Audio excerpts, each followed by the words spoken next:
I see the live tag. There we go. Looks like it's working.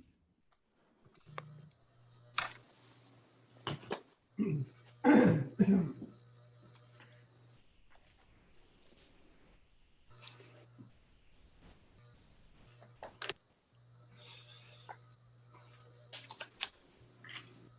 you let the dogs in? Please.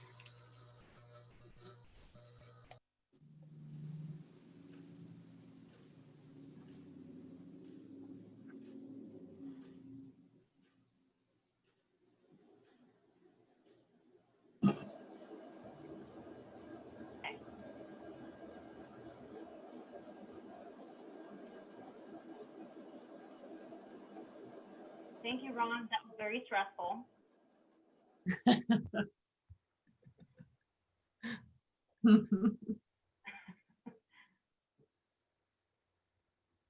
Oof.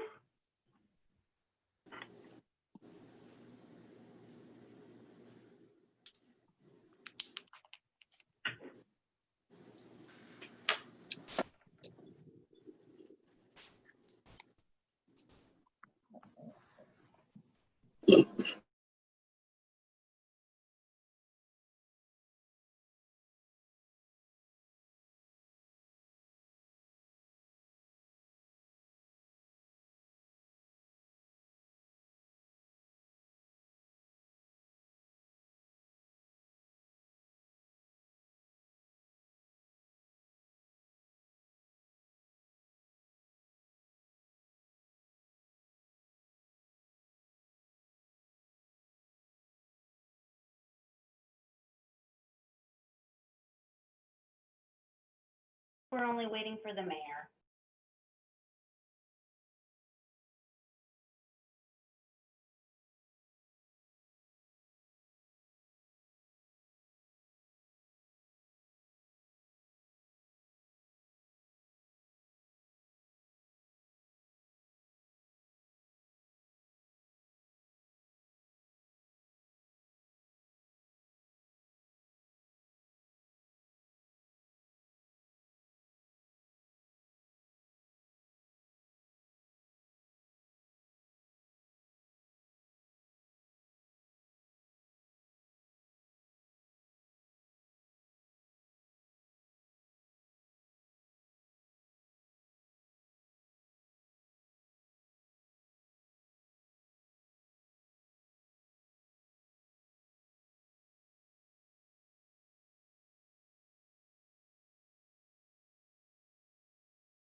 All right, everybody, we here?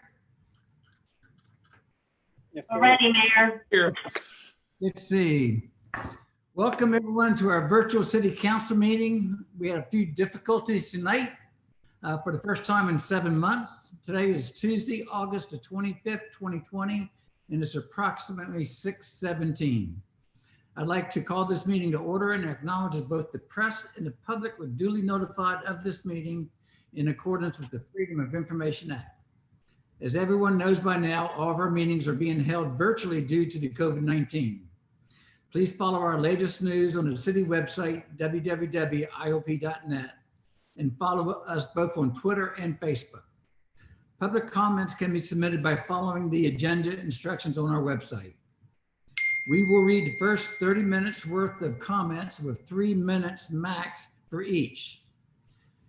Now, please feel free to join me or not while I say a short prayer to be followed by my saying the Pledge of Allegiance and then roll call. Heavenly Father, I thank you for everything you have blessed us with on this earth. During this unprecedented pandemic, help everyone realize that we are all in this together and that we all have to work together. I thank you, Lord, for my living here in the greatest country with the greatest of medical professionals. I ask everyone to step back and look at the conditions worldwide. Lord, please help us realize that we all have our differences, but these differences are not worth the division the world is experiencing. Please help and guide us tonight as we tackle some of these challenges and in making the right decisions that will take us forward for the future generations. Please, Lord, look over our residents, our city family, our public safety personnel, our military, especially during this latest challenge, the COVID-19. As I mentioned before, we are all in this together, and to overcome this virus, we must practice social distancing and wear face masks in crowded and closed areas. Lord, as we now enter the peak of the 2020 hurricane season, please look over and protect all coastal communities. I rest in peace knowing that you are always looking over me. Amen. Ron, if you would put the American flag up for us, please.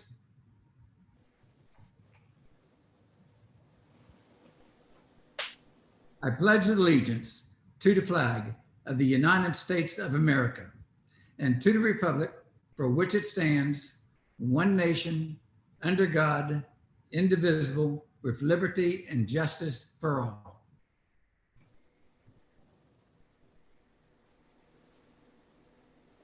City Clerk Nicole Deneen, roll call, please. Absolutely. Councilmember Pounds. Here. Councilmember Streetman. Here. Councilmember Popson. Here. Councilmember Buchanan. Here. Councilmember Smith. Here. Councilmember Moy. Here. Councilmember Bell. Here. Councilmember Ward. You're on mute.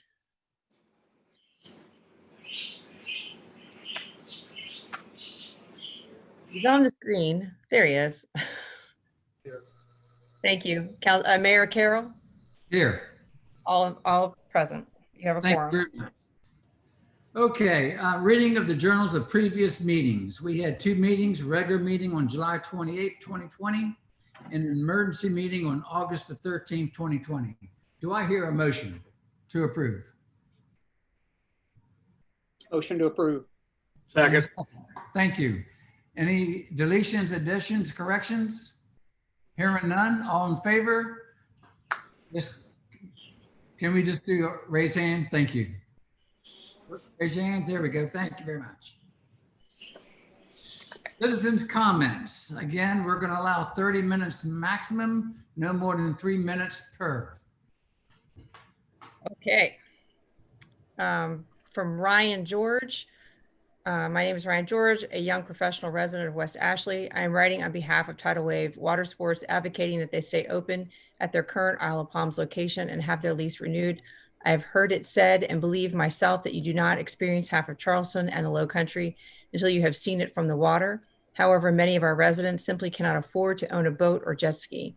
Tidal Wave offers a unique opportunity for those who may not otherwise be able to get out of the water and see everything this great environment has to offer. They rely on tidal wave rentals, and it becomes their one chance a summer, often turning into their highlight of the summer. Please consider this when you go to vote on August 25th. Thank you for your time and consideration. Thank you.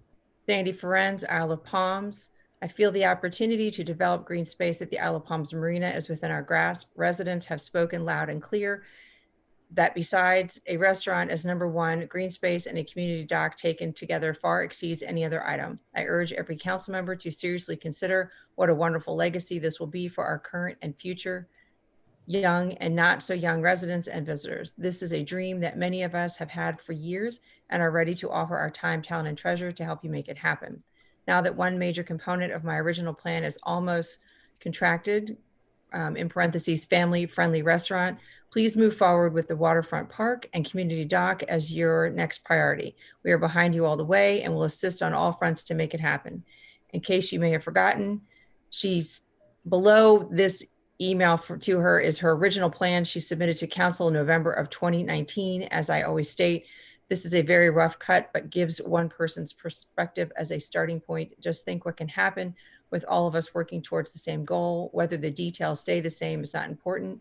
Do this and you will change an eyesore into a vibrant area for which we can all be very proud. Thank you for your serious consideration. Daniel Tylak, 11 Edgewater Alley. On the IOP community Facebook site, I have witnessed very abusive statements made about council members, particularly concerning tidal wave. On the few occasions I tried to make constructive comments, I was berated and personally belittled. Rather than letting my blood pressure get to the boiling point, I've quietly stepped back and now only post cute animal and sunset pictures. I do not envy you all on the council. Please do not let the few abusive people influence your decision on tidal wave. I do not like their tactics and backstabbing methods. Any business that conducts themselves as they have should concern you. As a kayaker, I have witnessed some of the carelessness of their rental clients. Of all the places I kayak in North and South Carolina, the IOP Marina is the only place that I actually have to pay to access. This to me is unfair as a resident. I only take up a car parking space, no trailer. Personally, I would like to see this area turned into a park for residents. I understand if the community deems that a Sea-Doo/Parasol business essential, then so be it, but I would go through the RFP process.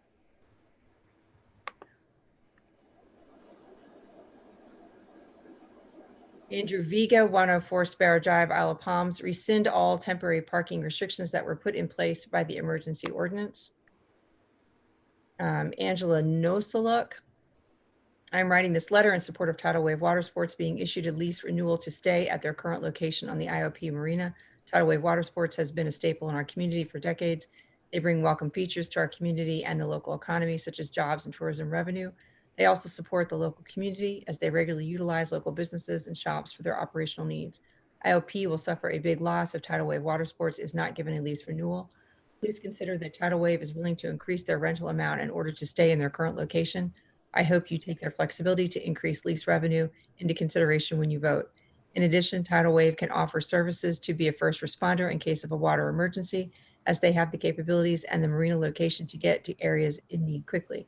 In conclusion, there are many benefits to allowing Tidal Wave Water Sports to stay where it has called home for many years. I urge you to vote in favor of a lease renewal so that our community can continue to enjoy the fine amenities that this crucial business provides to it. Margaret Rama, Isle of Palms. Please do not remove all parking restrictions and let the parking go back to what it was. I want to welcome as many day trippers as possible, but there has to be a limit. This island cannot hold everyone from Charleston, Berkeley, or Dorchester counties that decide they want to come to the beach. Paid parking on one side of Palm Boulevard only, free parking by Breach Inlet and 21st Street, and somewhere further down by Wild Dunes. Ian Evans, it appears as if your job is never done. Thank you so much for your tireless effort to keep our island residents safe and healthy. I understand we have yet another issue approaching a decision on the island to extend Tidal Wave's lease or not. I have lived here since 1996 and am an avid paddle boarder and boater. I must say, to convert the space that Tidal Wave currently occupies to green space and a safe launch area for paddle boats and kayaks is a home run. It really is quite tricky often to put a paddleboard in at the boat launch area.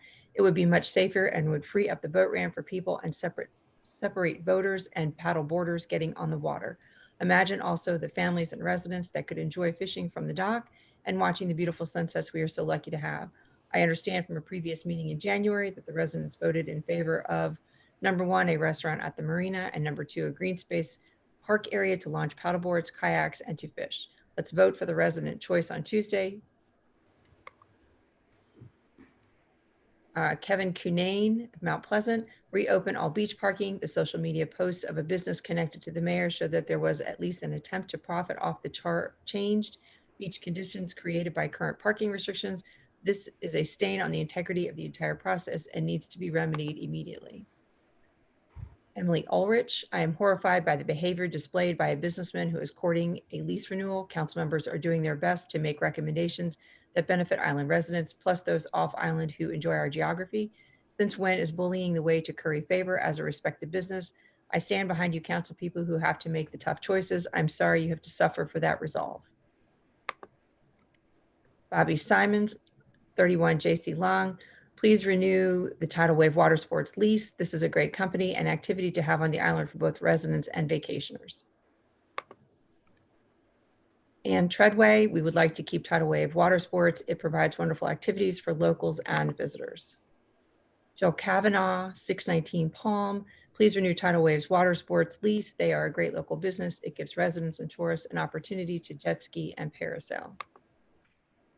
Scott Pierce, thank you for following the RFP protocol on the restaurant deal, a real success and display of stewardship in the making.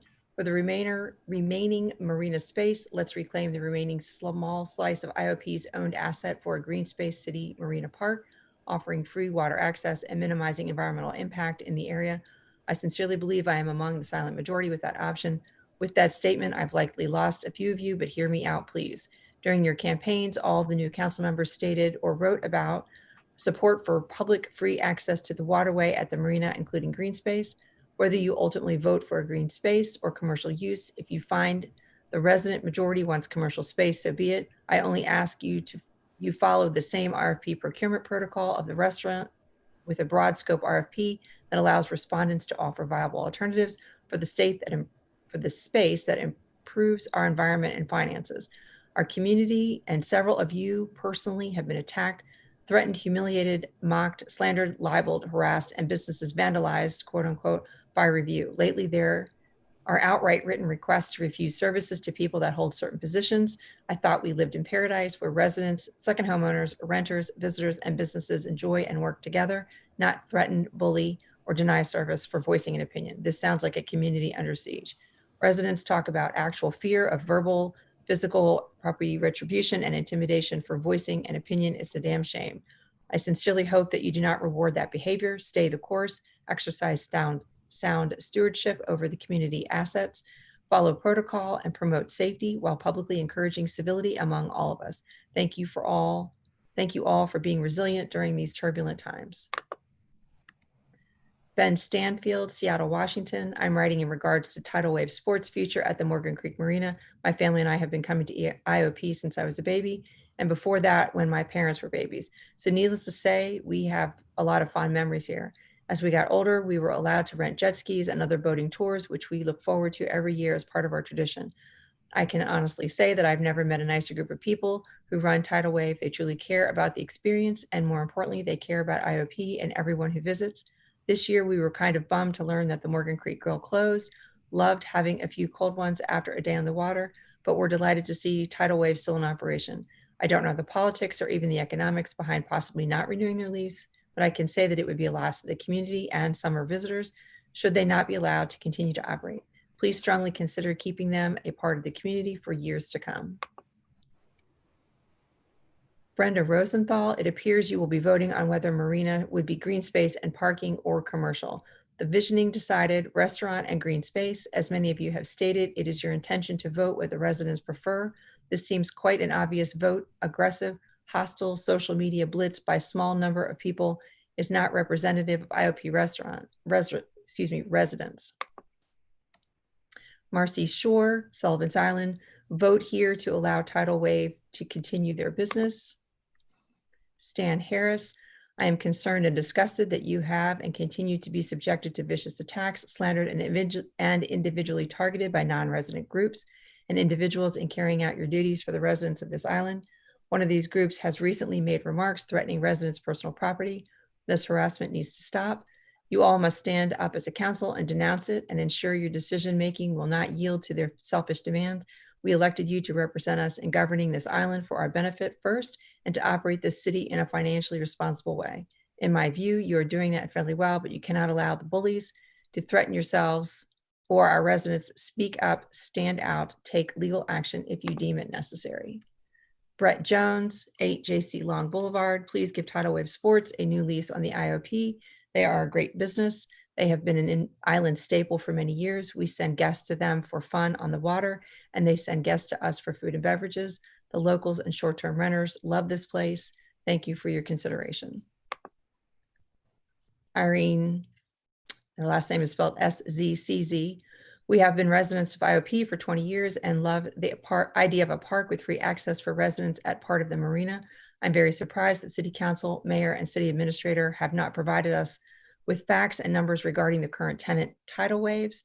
There is a good deal of speculation circulating in media, but I have not seen any factual numbers. I would like to know as a resident and as a taxpayer, how much revenue has Tidal Wave brought into the city budget, perhaps over the past 5 years?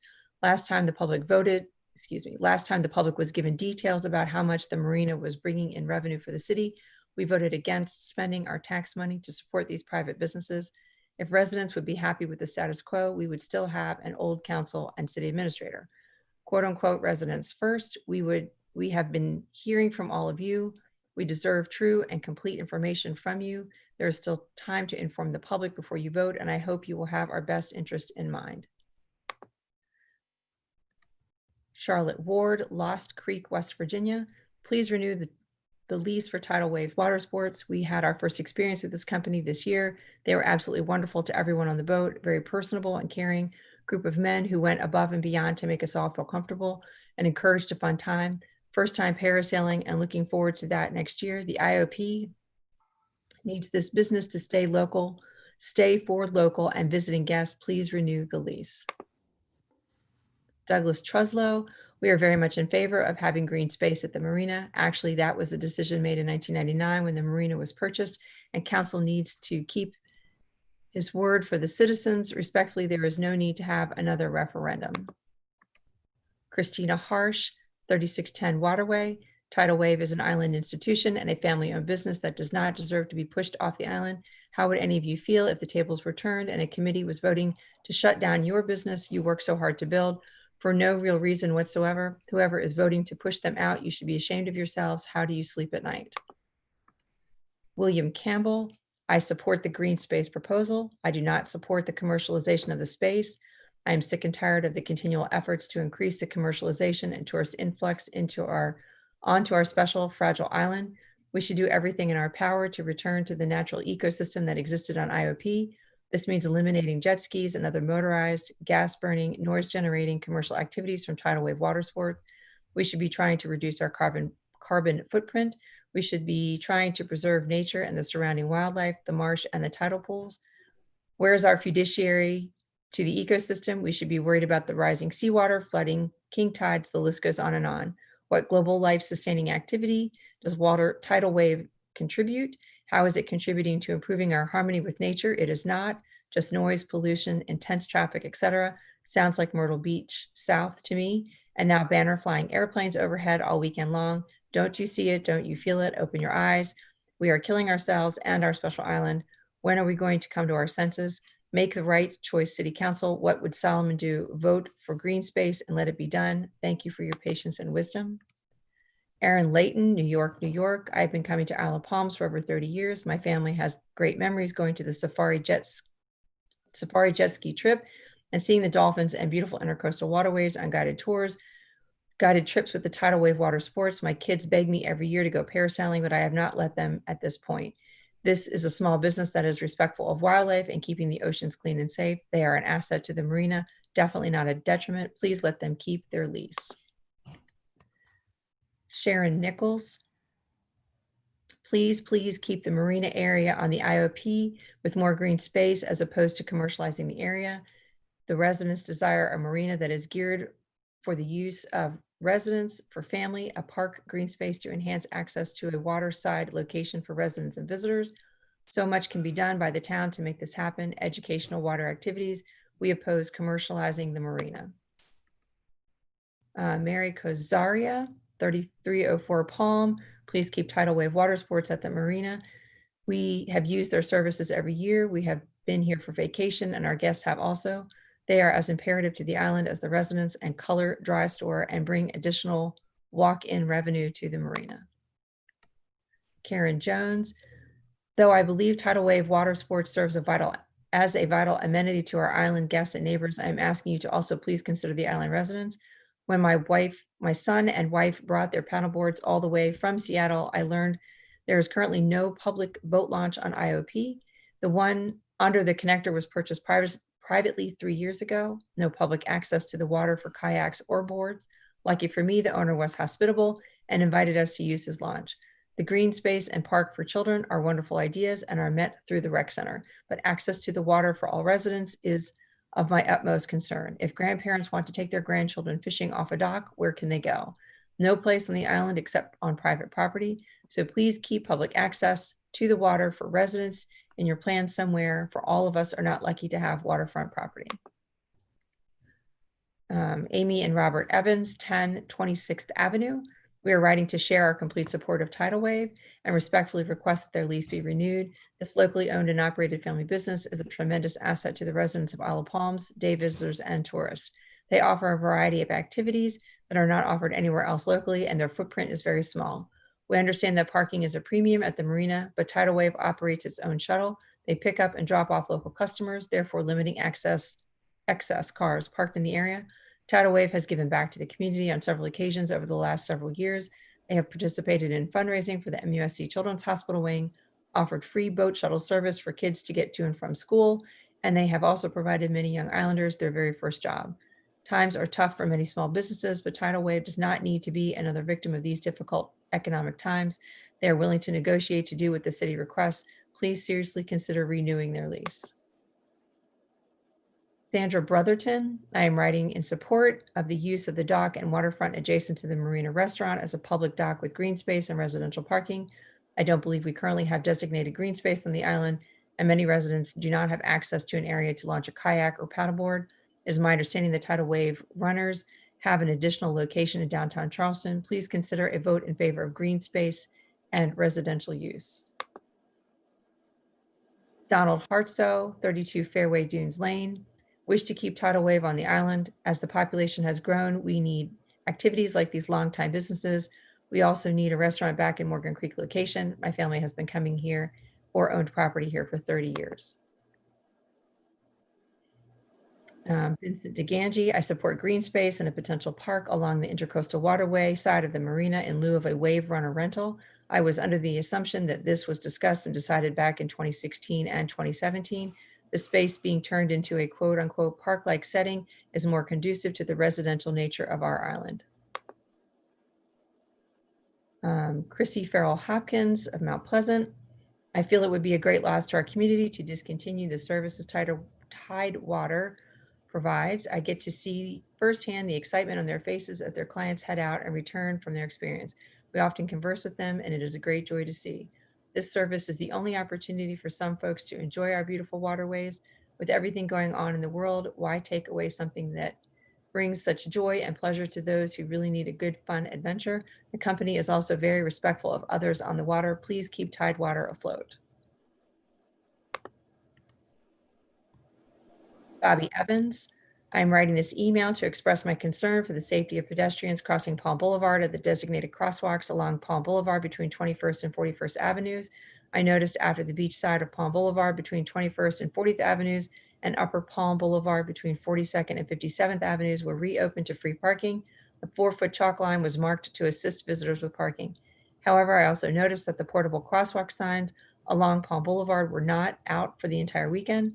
Prior to the closing of parking on Palm Boulevard, portable crosswalk signs were deployed every Friday through Sunday and holidays at the 21st, 25th, 28th, and 41st Avenue crosswalks. These portable signs were deployed to clearly mark the crosswalks for drivers and to assist pedestrians with safely crossing Palm Boulevard during these busy times. I understand the closing of parking along the non-beach side of Palm Boulevard between 21st and 40th Avenues has cut down the pedestrian traffic along Palm Boulevard significantly, but there is still a good number of pedestrians coming from the residential areas along the side streets of Palm Boulevard. I feel these portable signs should continue to be deployed throughout the summer season to help keep pedestrians, both residents and visitors, safe while crossing Palm Boulevard.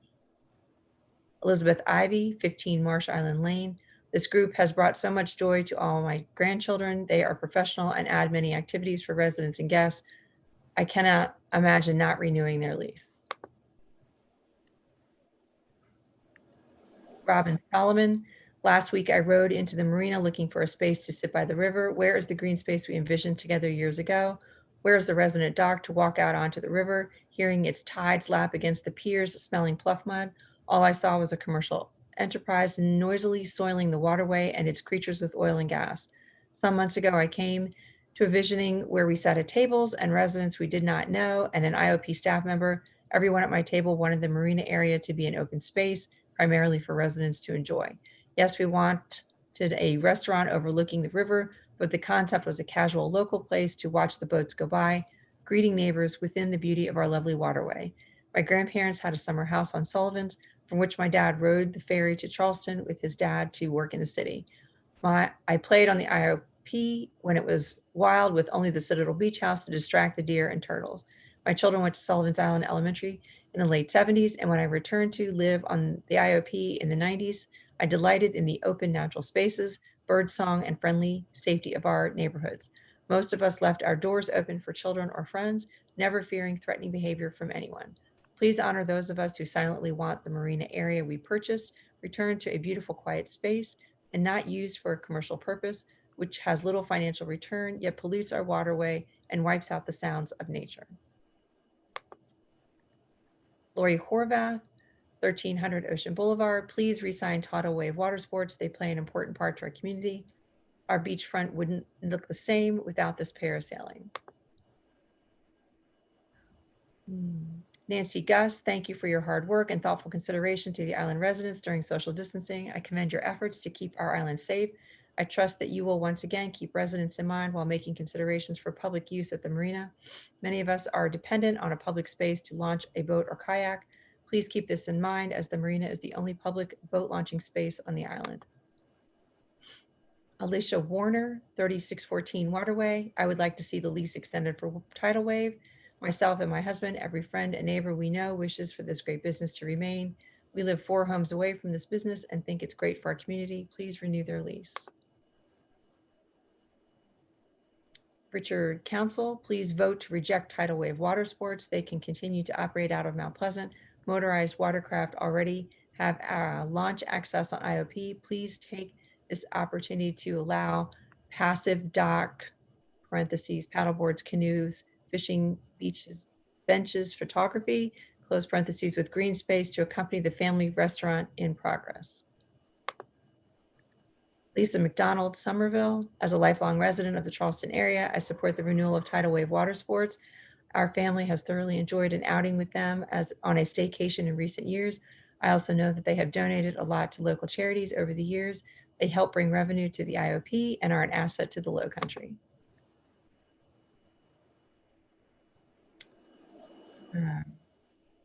Paige Grimble, as an island resident, boat owner, and a family who utilizes the marina several days a week, I am in favor of a waterside green space and public park.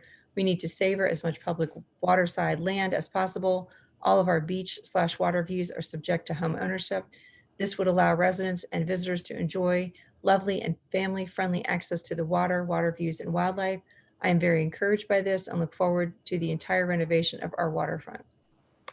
Nicole, we got 3 more minutes. Very good. Michael Morton, 3505 Cameron Boulevard. Shame, shame, shame, council. The efforts of this council to run off a business that has been part of this community for so long is shameful and draconian. Tidal Wave is part of the fabric of this island, providing local jobs and a fun entertainment option for locals and visitors alike, not to mention the emergency assistance they have provided numerous times on the waterways. Someone please grow a pair and stick up for small business and stand up for Randy Bell's disgraceful agenda. Greg and Pat Wood, please vote to ensure that the water sports dock and 10 parking spaces at the IOP Marina are maintained as a public dock with green space and residential parking spaces. We are in full support of Randy Bell's position on this issue. Penny Lanigan, 3017 Waterway.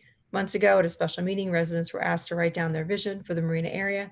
Overwhelmingly, Tidal Wave Sports was listed as an important asset to our community. Please renew the lease for Tidal Wave.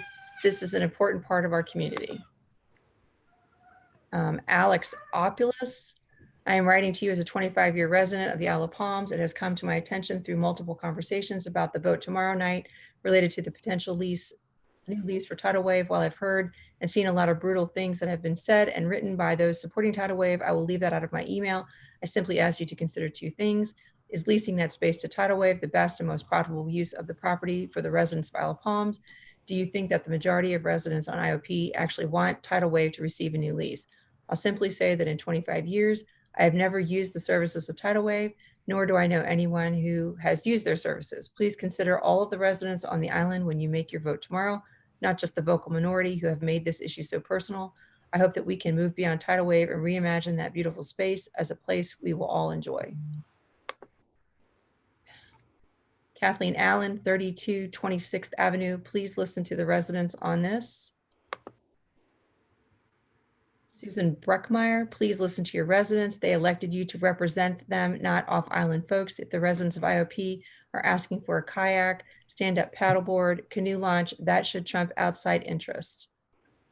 One more, please. Thank you. Bethany Fem, 8166 Rhonda Drive, Charleston. To not renew the lease for Tidal Wave is doing a disservice to not only the immediate community, but also to our tourism industry. Tidal Wave is a huge supporter of not only the IOP community, but Charleston as a whole. They have provided years of family fun and are a staple to the community. It would be a shame to drive out another local small business trying to survive with all that we have going on in the world right now. You would not only be hurting residents who depend on Tidal Wave for their own enjoyment, but you will be putting the owners who are members of the community out of work. Please consider what you would be taking away and for what big business to come in and wipe out another small local company. Thank you, Nicole. I don't know how you did that quickly. I could never have gotten 1/3 of the way through there. So thank you. Anyone whose message did not get heard, they are online, so you can still go online and anyone can read those messages. Next, Anna Eskridge. I have to apologize that we had technical difficulties tonight, but Anna is with the Charleston County Community Development Department to seek community input for a 5-year consolidated plan. Anna, I'm gonna let you do a presentation, and welcome to Isle of Palms. Thank you. Thank you for having me tonight. I only need a couple of minutes. So I'm with Charleston County's Community Development Department, and every year we get federal funding from HUD, from Housing and Urban Development, to help low to moderate income citizens all across Charleston County. And every 5 years, they require us to do this big consolidated plan to decide how we're going to spend that funding and figure out which priorities we want to fund over the next 5 years. So we want to let you know that there is a survey out right now on our website, and you can give us feedback on the things that you think low to moderate income citizens in Charleston County need assistance with. Some of the priorities in the past have been clean water, like well and septic water sewer connections, affordable housing, to include new construction and rehab of existing units, and emergency home repairs. So everything that I'm discussing tonight is on our website. So if you go to charlestoncounty.org, or just Google Charleston County Community Development, on the county's website, if you go to the departments page and go to the Community Development homepage, everything that I'm talking about is there. So that survey is there. You can also call our office at 843-202-6960. We will mail you a copy if you don't have access to the internet to take that survey, but it's only open for 1 more week.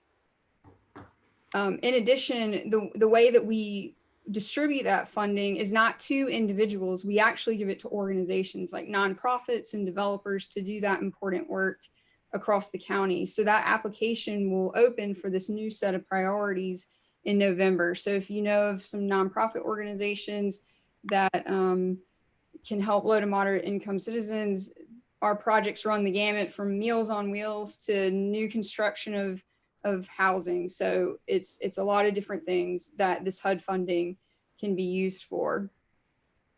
In addition, we recently got 2 different rounds of CARES Act funding to help with COVID-19, also intended to help low to moderate income citizens. And there's a link on our homepage with several organizations that received, that we gave this funding to, and they're helping with mortgage assistance, rental assistance, utility assistance. They're helping homeless individuals get hotel motel vouchers. So all that information is there, and we just want to make sure we're getting the feedback that we need overall to prioritize things for low to moderate and homeless individuals in Charleston County. So thank you again for letting me come and say a couple of words tonight about the citizen participation, and I'll take any questions that you may have. Any questions for Anna? Anna, I can't thank you enough for your patience tonight. Everybody had to have a lot of patience. This was the first time since we started 7 months ago to have technical difficulties. So again, thank you for your patience and thank you for your presentation. No worries. Thank you. Thank you for having me. Thank you, Desiree, too. Nicole, if you would, there is one message from Michael Pham. Would you read his comment, please? Absolutely. Resident dock is the first listing, and as the bulk of these are just parts of sentences. Creating a resident dock, resident only dock is good in theory, but some topics should be highlighted to allow everyone to make the best decision possible. Making the tidal wave dock a resident only dock will actually reduce access to the water on a dock. You can only see only see around the dock. Tidal wave offers access to the entire backwaters in the open ocean from Charleston Harbor to Bulls Bay. This area is so beautiful that it should be viewed from more than just a dock. The dock is in a DHEC, quote unquote, no harvest area, so you can't harvest shellfish in the area. The dock is a near freshwater outfall, which makes any type of saltwater fishing very poor. Second point, dual usage. Does it have to be only commercial or residential? Why can't it be both? Tidal wave has never turned away a kayaker or paddleboarder who asked to launch. Tidal wave has provided on-dock assistance to many boaters who needs an inner tube inflated, borrow a wakeboard because theirs broke, a wrench to tighten a battery, or a jump for a dead battery. Our willingness to lend a hand is how we were raised. Point number 3, green space. Green space idea has been given, but no real conceptual drawings. The area near the bulkhead closest to the tidal wave dock can be revitalized to give residents access without the need to remove tidal wave. Tidal wave wants green space. We have to live in the quote unquote dust bowl all summer. We are willing to invest up to $50,000 to revitalize the area along the bulkhead in front of our dock.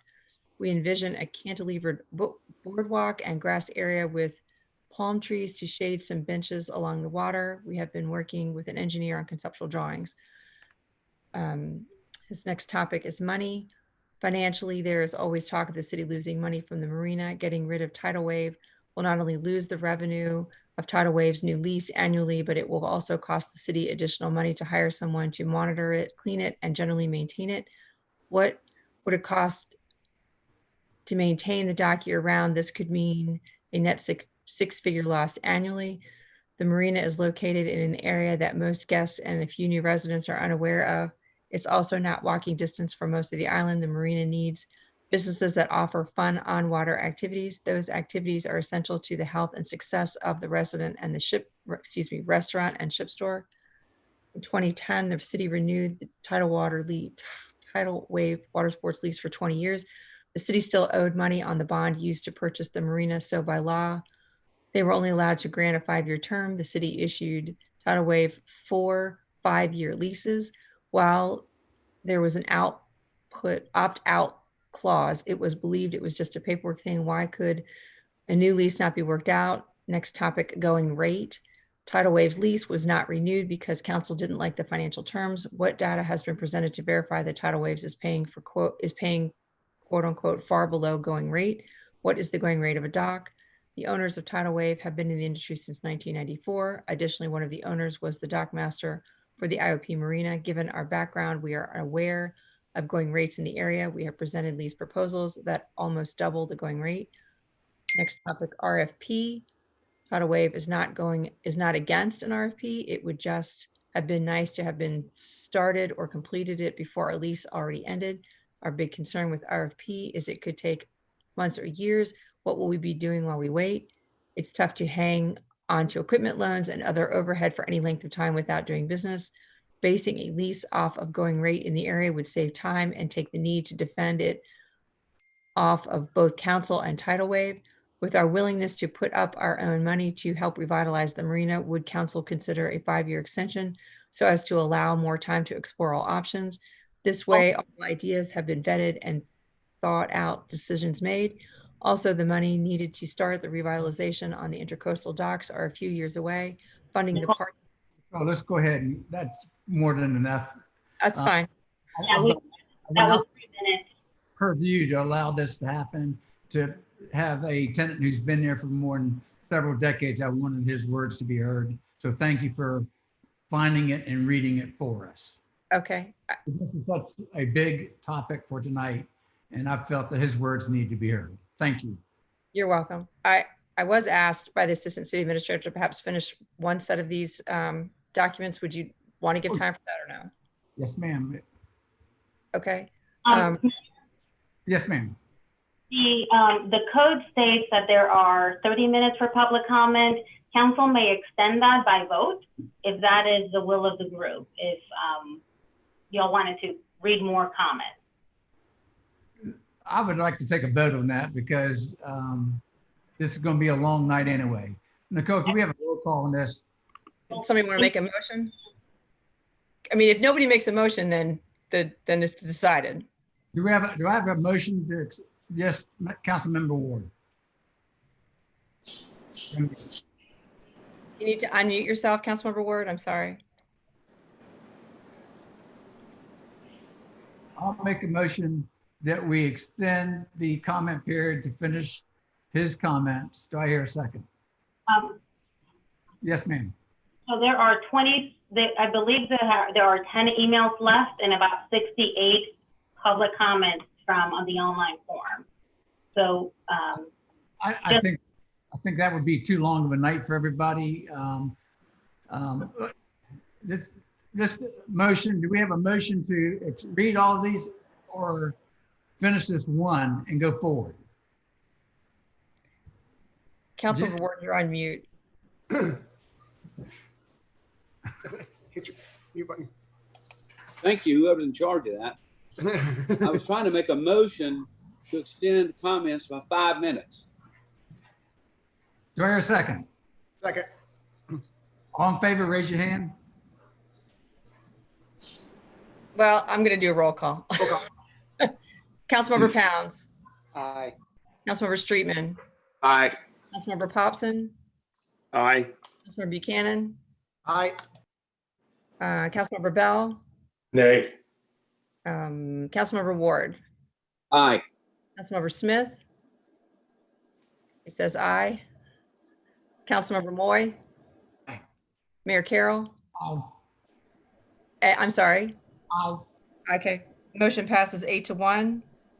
All right. Just procedurally, I know that Michael Femm's comment is longer, but he's already met the 3 minutes. Okay. I think we should go through the second, to the following comment, just to keep things fair. Okay. All right. Let me go And back. before Nicole continues, just to make sure that everybody's aware, all comments received and read are included on the city's website next to the agenda. So they've been available before the meeting. I wanted to hear Tidal Wave's comments. Since they're the tenant there for almost 30 years. Okay, It's over the 3-minute limit, though.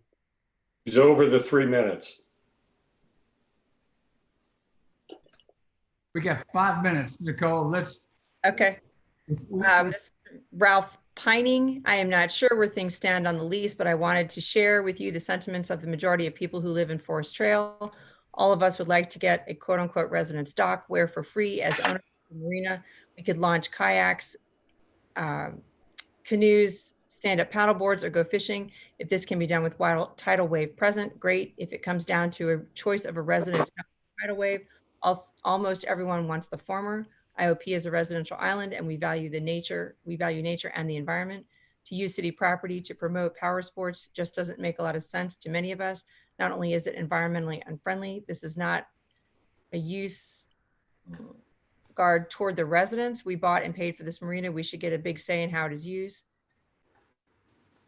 Peter Wright. My wife and I are permanent residents of the island, and of course, we've been following the various developments in regard to the marina with great interest. We know council has been wrestling with the issue of how best to improve / redevelop the marina for some time now, and appreciate all your efforts in this regard. We understand it's a rather complex issue with differing opinions, all of which need to be fairly considered and respected. While we have opinions on the marina issue in general, the main reason for writing you is that we are totally appalled to learn of the flagrant abuse that Councilman Randy Bell and his wife Mimi are apparently both receiving from Tidal Wave and some of their quote unquote supporters. My wife and I both know Randy personally as a friend, and he is without doubt, as I am sure you all agree, an honest and sincere citizen who is prepared to step up and do his very best to represent the residents of this island. In this spirit, he is striving to ensure, as I am sure you all are, that the overall utility of the marina is maximized for the benefit of all. His honest and direct approach might not make him popular with everyone, but I believe he is acting in the best interest of our town, and he does not deserve to be harassed and intimidated. We support him unreservedly in his efforts and would urge all council to support him and do whatever is necessary to stop the unprofessional, unnecessary, and disrespectful tactics being employed by the same just because they disagree on an issue. The matter of whether to grant Tidal Wave a new lease is clearly a motive for some, but it seems it has got way out of hand. This is not, as Tidal Wave and their supporters try to portray, akin to the city kicking a family out onto the street. It's simply a commercial real estate lease matter, a commercial lease arrangement whereby Tidal Wave signed a contractual agreement, the terms and conditions of which were known and agreed to by both parties from the outset, and whereby the tenant has the right to enjoy possession of the subject dock / parking for a specific term. Once that term expires, the tenant's right to possession ends, and the landlord, being the city, has no legal or moral responsibility whatsoever to extend or grant a new lease. Obviously, there's nothing wrong with the tenant asking for a new agreement, but there's equally nothing wrong with the city respectfully declining such a request. I believe most residents consider the highest current priority to do everything we can to facilitate a new and financially successful restaurant and bar. And since the Tidal Wave space is unfortunately the only other part of the marina that is not already under a long lease, let's keep our powder dry so we can use the Tidal Wave area for additional parking if necessary to enhance the viability of a new restaurant, as well as to provide for a public dock that everyone can use, not just for those few residents that rent jet skis or take a parasail tour. Finally, we would like to assure everyone that the ridiculous allegation that Mimi would, quote, assault someone in the marina parking lot is nothing short of absurd. We are completely convinced that this is an exaggerated fabrication to try to discredit Randy and his wife in a most underhanded way. We are sure that this will be shown to be the case in due course.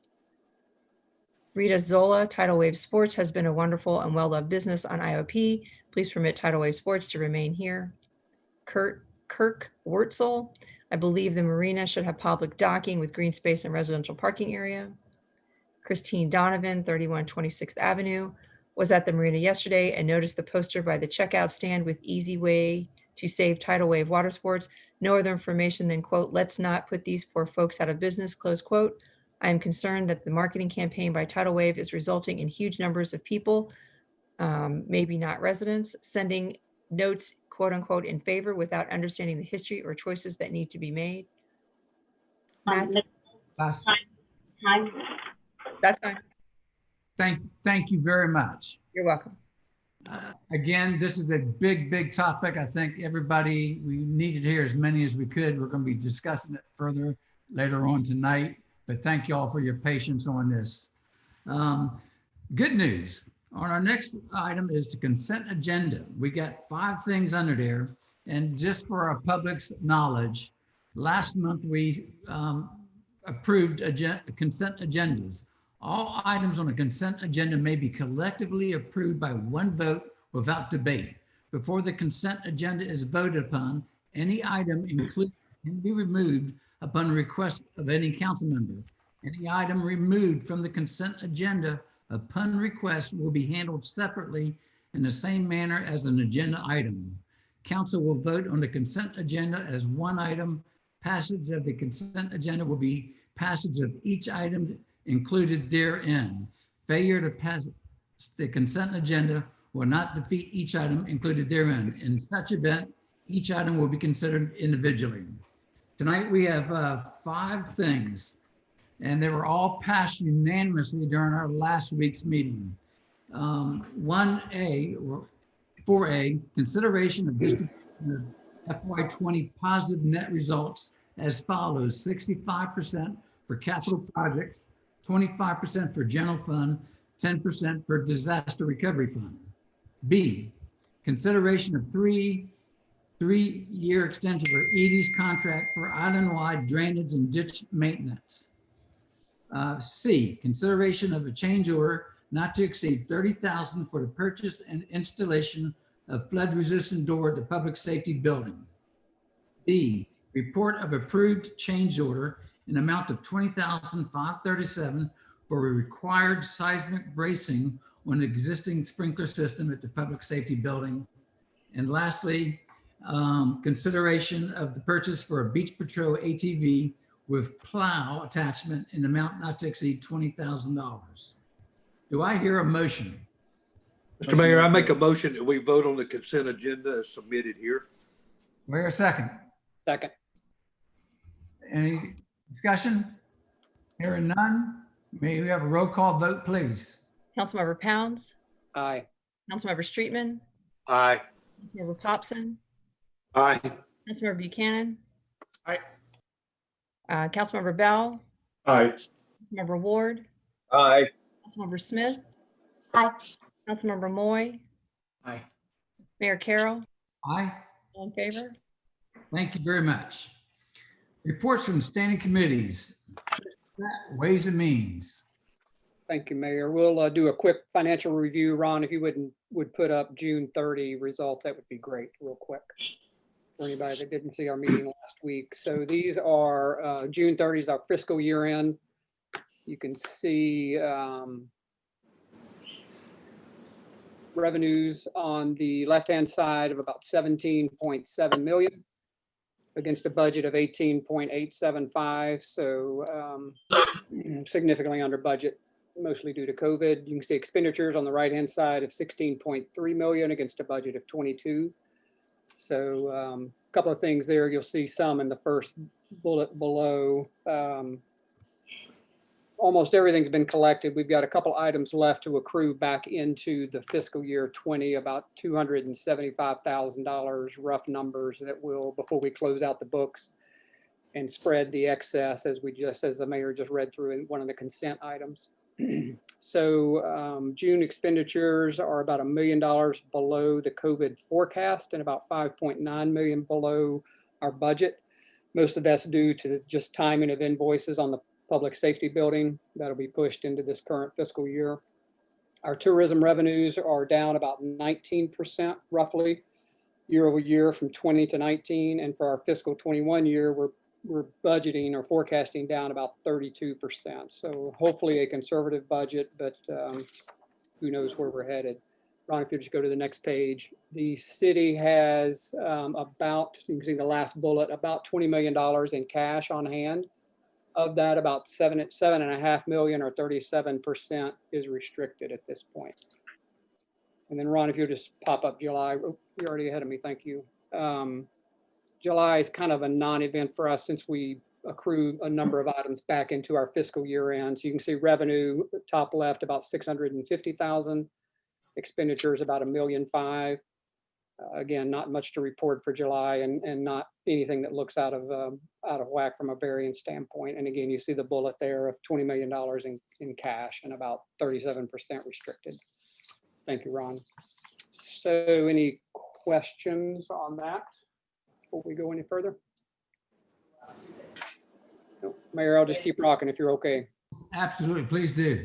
Our first item tonight for consideration is consideration of recommendation from the Public Safety Committee to implement paid parking on the beach parking areas on Palm Boulevard, 3rd through 9th Avenue and Breach Inlet parking lot between March 1st through October 31st from 9 a.m. to 6 p.m.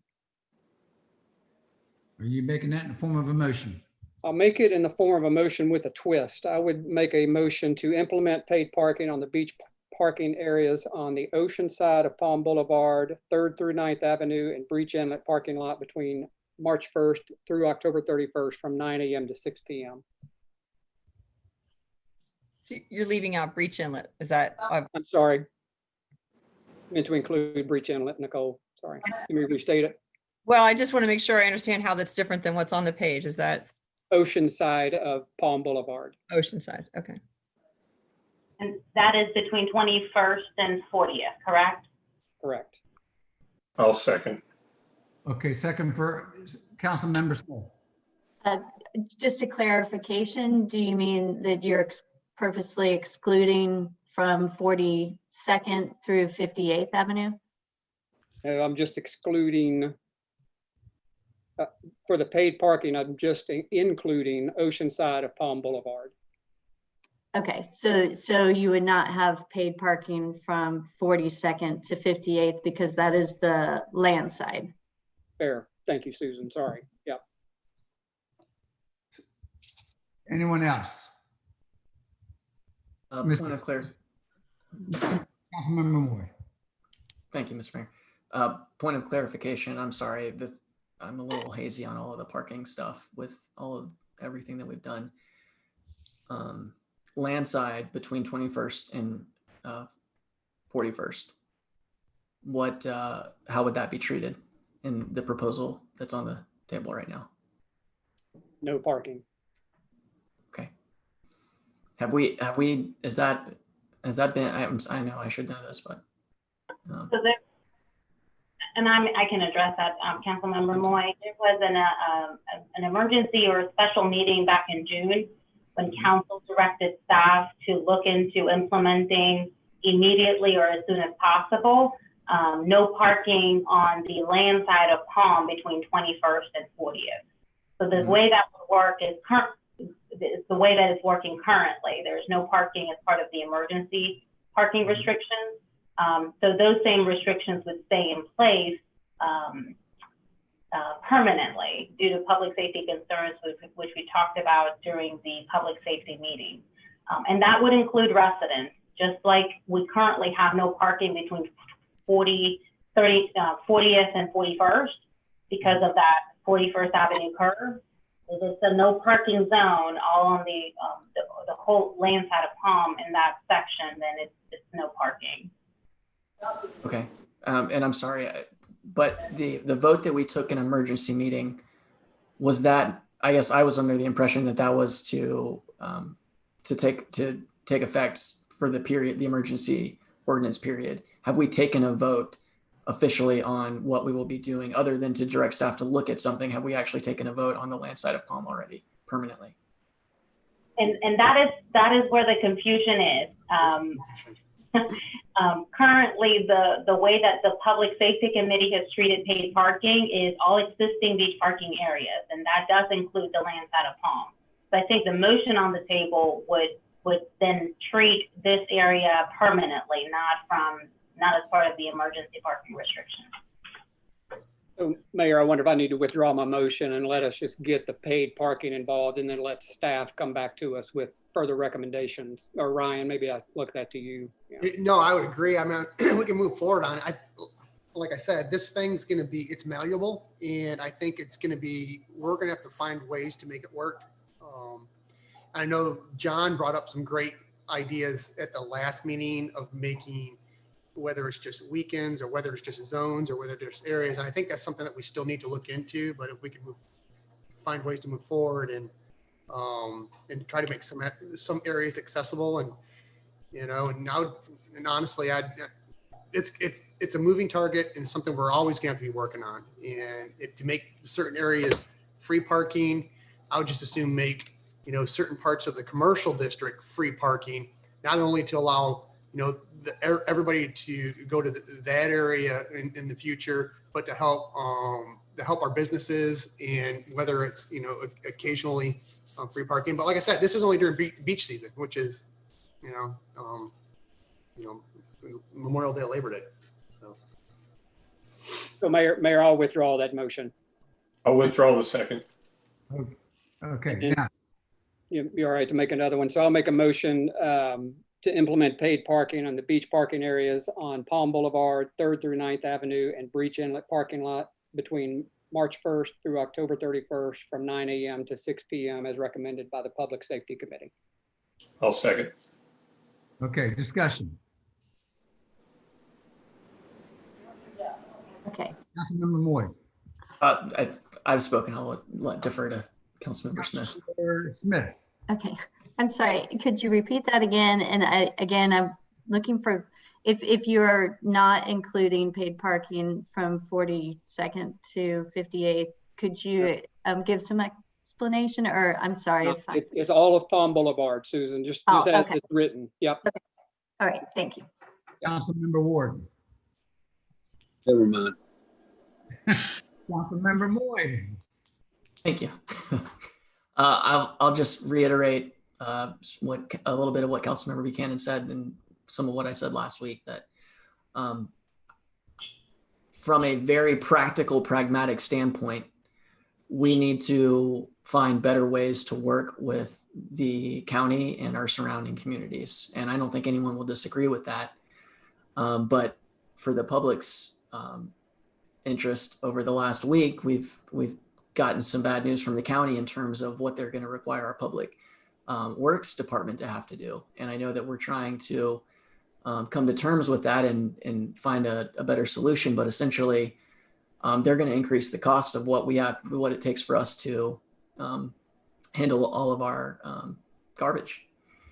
And my point in bringing that up is that I'm not saying that it's retaliatory or anything of that nature, but we need to have a good working relationship with the county so that when issues like this come up, we can have a more productive dialogue than perhaps we're having right now. And I don't think that this falls as criticism whatsoever on the staff. I think it's a question of the way that we're setting policy and the way that we're working to set policy. And so when I made the recommendation last week that perhaps we start off with paid parking only on the weekends from Memorial Day to Labor Day, that would allow us to have, we could work towards having a discussion with county and neighbors to say, listen, we're intentionally drawing back from the full 7 days a week because we want to work with you, but you're going to have to help us cover this revenue gap. And I think that we might be able to work towards a better solution. In terms of what we're trying to accomplish with the paid parking. We mentioned again last week, there's 3 goals. There's public safety, there's quality of life, and there's revenue. I believe that implementing this on the weekends, that during the weekday, we're managing quality of life, we're managing public safety, and the revenue is the big gap. So I'll leave my comment with, I support paid parking. I think that it's a necessary thing that it's time for, but I'd like for us to approach it in a way that facilitates that working relationship with the rest of the county. Councilmember Bell. Yeah, just reminding everyone, we built some dependencies into the budget that was passed. And this was a pretty large dependency, right? So we've already agreed to ratchet back $65,000 from the city lot to help the businesses, which I fully support. I think frankly, I would have approached it a little differently. I would have given their employees free parking and not worried about it and carved that out, but that's done. This is significant, and the amount of time that it takes to get cooperation from the county moving forward and trying to weave these 2 items together, which we don't know whether they're linked, this plan wouldn't take place till March, right? I mean, there's plenty of time for more cooperation with the county. There's plenty of time for additional discussion, but back to what Councilmember Pound said in the last meeting, I'd rather see us move forward with this, get it done, state clearly what our intentions are. And if the county wants to engage with city administration and with council on plans that frankly should have been done a long time ago, which are to provide access to the beaches without encumbering the neighborhoods, we can go forward and do that. But I would encourage everyone to stick to the plan that we had in the budget that was passed and not acquiesce for things that we don't know right now. Thank you. Councilmember Smith for the second time. Oh, thank you. I do support some measures of paid parking. I think Councilmember Moy has brought up a good suggestion in that if to consider how it affects public behavior, if we have don't charge for parking during the week, we would be encouraging people to come during the week and perhaps offset some of the crowding that we experience on the weekends, which I think could help from a public safety standpoint. One of our biggest concerns is the volume of traffic, and it is at its worst on the weekends. So I think that could help shape behavior in a positive way. So I think starting with weekends would be a prudent first step. Anyone else? Nicole, would you repeat the motion and then the roll call, please? Absolutely. The motion is for the recommendation from the Public Safety Committee to implement paid parking on the beach parking areas of Palm Boulevard, 3rd through 9th Avenues, and Breach Inlet parking lot between March 1st and October 31st from 9 a.m. to 6 p.m. Okay, roll call vote, please. Councilmember Pounds, Aye. Councilmember Streetman, you're on mute, please. Aye. Thank you. Councilmember Popson, Aye. Councilmember Buchanan, Aye. Councilmember Bell, Aye. Councilmember Ward, Aye. Councilmember Smith, Aye. Councilmember Moy, Nay. Mayor Carroll. Aye. Motion passes 8-1. Thank you very much. Mr. Chairman? Mayor, sorry. Oh. Second item is consideration of changes to the 30% of state accommodation. I'm sorry, point of clarification, because I don't think that was there a specific hours listed in the There motion? 9 a.m. to 6 p.m. Yes, But it was. or days of the week? No, We March had, 1st. she Sorry. read the motion and we voted on it 8-1.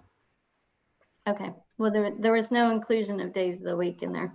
there was no motion made to change that. There Only- was, if you read our minutes, our agenda, March 1st through October 31st, 9 a.m. to 6 p.m. Right. Mr. Chairman? Second item is consideration of changes to the 30% of state accommodations tax revenue required for tourism, promotion, and advertisement currently managed by the Charleston Visitors Bureau. Mayor, I would make this in the form of a motion to direct staff to look at alternatives for the use of this Second. and ways to differently structure how we may be doing it today or adjust our relationship with the CVB. Second. Second. We have a motion and a second. Discussion, please. Councilmember Moy. I won't restate everything that I said last week, but I think this is really the only decision that we can make. There's only one direction we can take right now. And the outcome might not be that we go independent, but right now we are spending over $500,000 a year with quite literally nothing to show for it. And I know that I said that that was a harsh critique last week, but the fact of the matter is it's accurate. And we need to build in accountability. We need to work with an agency, whether that's the CVB or another agency, that has our interests first and is proactive in setting goals and setting strategy with the promotional plans and desires that we have for our community. And moving forward with the ability to take this independent is the only way I think that we're going to have a productive conversation with either an outside agency or with the CVB. Thank you. Councilmember Smith, did you have your hand up? Yes, I just wanted to note that I had received some correspondence from our the members of the CVB that we work with. I know that they would like to discuss this, and give us information on this. I'm sure that will happen as part of the discussion, but they have picked up on that we are having this vote. And I would also like to suggest that we get input from former council member Rice, who was actively engaged with them for several years as the representative to the CVB. I think that she could be helpful to the conversation. Councilmember Buchanan. Oh, thanks, Mr. Mayor. And just kind of expounding on what Councilmember Smith said, I think we need to reach out. I know the CVB wanted to do a presentation for us, but I think if we can if we can guide that narrative and what their plans are for the city, and if it doesn't fit what we need, then we can go through and maybe look at something else. But get them on board, see what they have planned, and if it doesn't, if their view doesn't match our views, then definitely we need to look at something different. Anyone else? And Councilmember Smith, there was not a vote. Is this talking and having staff look at it? Councilmember Streetman. Yeah, I just wanted to repeat what Councilmember Buchanan just said. I think in driving the narrative, it's incumbent upon us to make sure, since we have had a partnership with CVB so long, to have them come to us, make a presentation, show us what they have on their plate and their plans might be for Isle of Palms, and then us, and we can go from there and decide what our fate is in the future and how we go about approaching it. Anyone else? Councilmember Morford, is that done? Thank you, Mr. Mayor.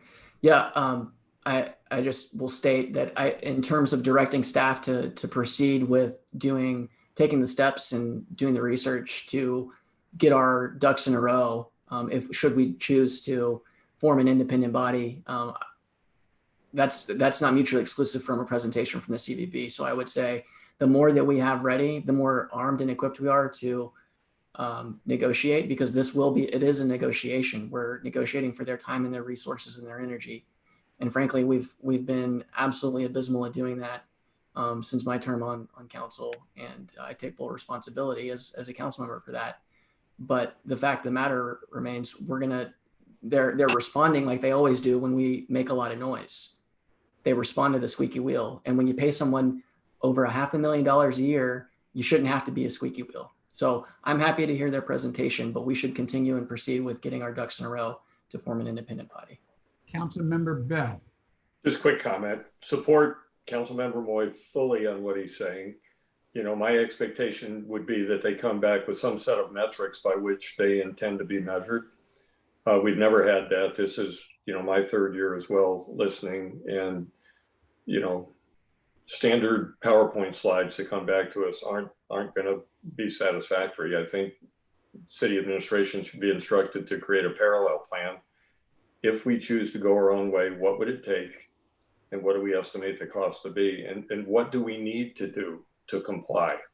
Because we have certain requirements that we do have to meet. And we always talk about Folly Beach, but I'd like to understand what they did to not be passing on the similar amounts of money to the CVB. Thank you. Mr. Chair, if you don't mind, I'm going to say a couple words. I've been on council now for 9 years. We've heard this many, many times, this conversation. And as Councilmember Moy said, is when there's a problem that it pops up. Just recently, when the governor blocked access to the beach, and then we blocked access to the beach for 30 days under emergency orders, which we were allowed to do, the CVB should have stood up and given the presentation that our chair of Ways and Means gave as for where our money comes from. So I think the CVB needs to have our back to explain our history and where our money comes from. And, we need to work together. So thank you. Councilmember Ward. Seems like we're long on criticism, but short on real viable ideas at this point. This has been brought up many, many times before. And when you get right into the nuts and bolts of it, get into the inner workings of how this thing works, it's a big machine, and what our alternative will be. I'm all for it, but I'm saying it's going to take a lot of money, and it's going to take a lot of time. So there was some mention about there's no accountability. I think I'm correct in saying that they present an audited financial statement to us every year. Okay, thank you. Mr. Chair.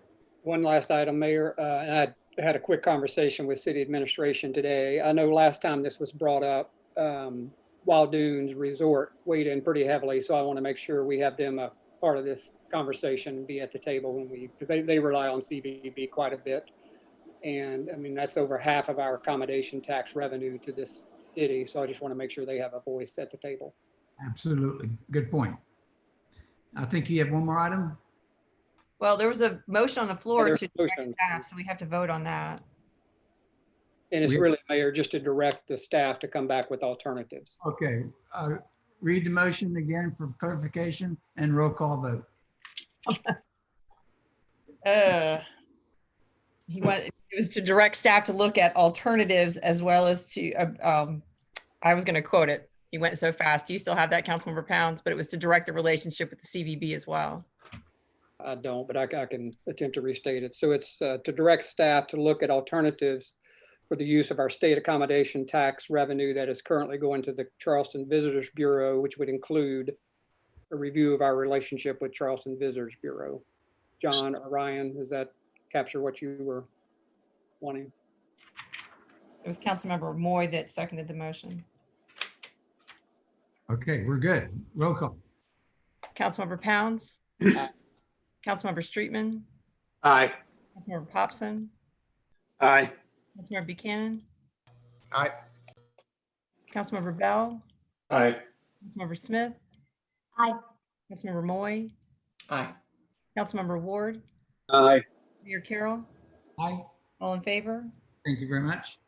Thank you, Mayor. One last quick item. We tried to have this ready for Ways and Means last week, but just didn't quite have all the proposals back in. So Ron, if you would put up the calendar slide, that would be great from our financial advisor. So this has to do with, and Mayor, I'll make a motion in just a minute, but this has to do with the engagement of a bond attorney for our two general obligation bonds that are coming up. So what's on the screen right now is, and while we're bringing it to you tonight and not waiting on the next Ways and Means meeting, this is a calendar of events put together by our financial advisor, First Tryon. And I'll start at the bottom and kind of work backwards, if you will. So we're trying to get everything done by November 21st. So November 24th, right before Thanksgiving. And that would be both bonds done. So to do that, if you kind of go back to the top of the screen, we need some work to start happening pretty quickly by, right after Labor Day to start having drafts done and comments back and such. So we have entertained 3 proposals from 3 different law firms.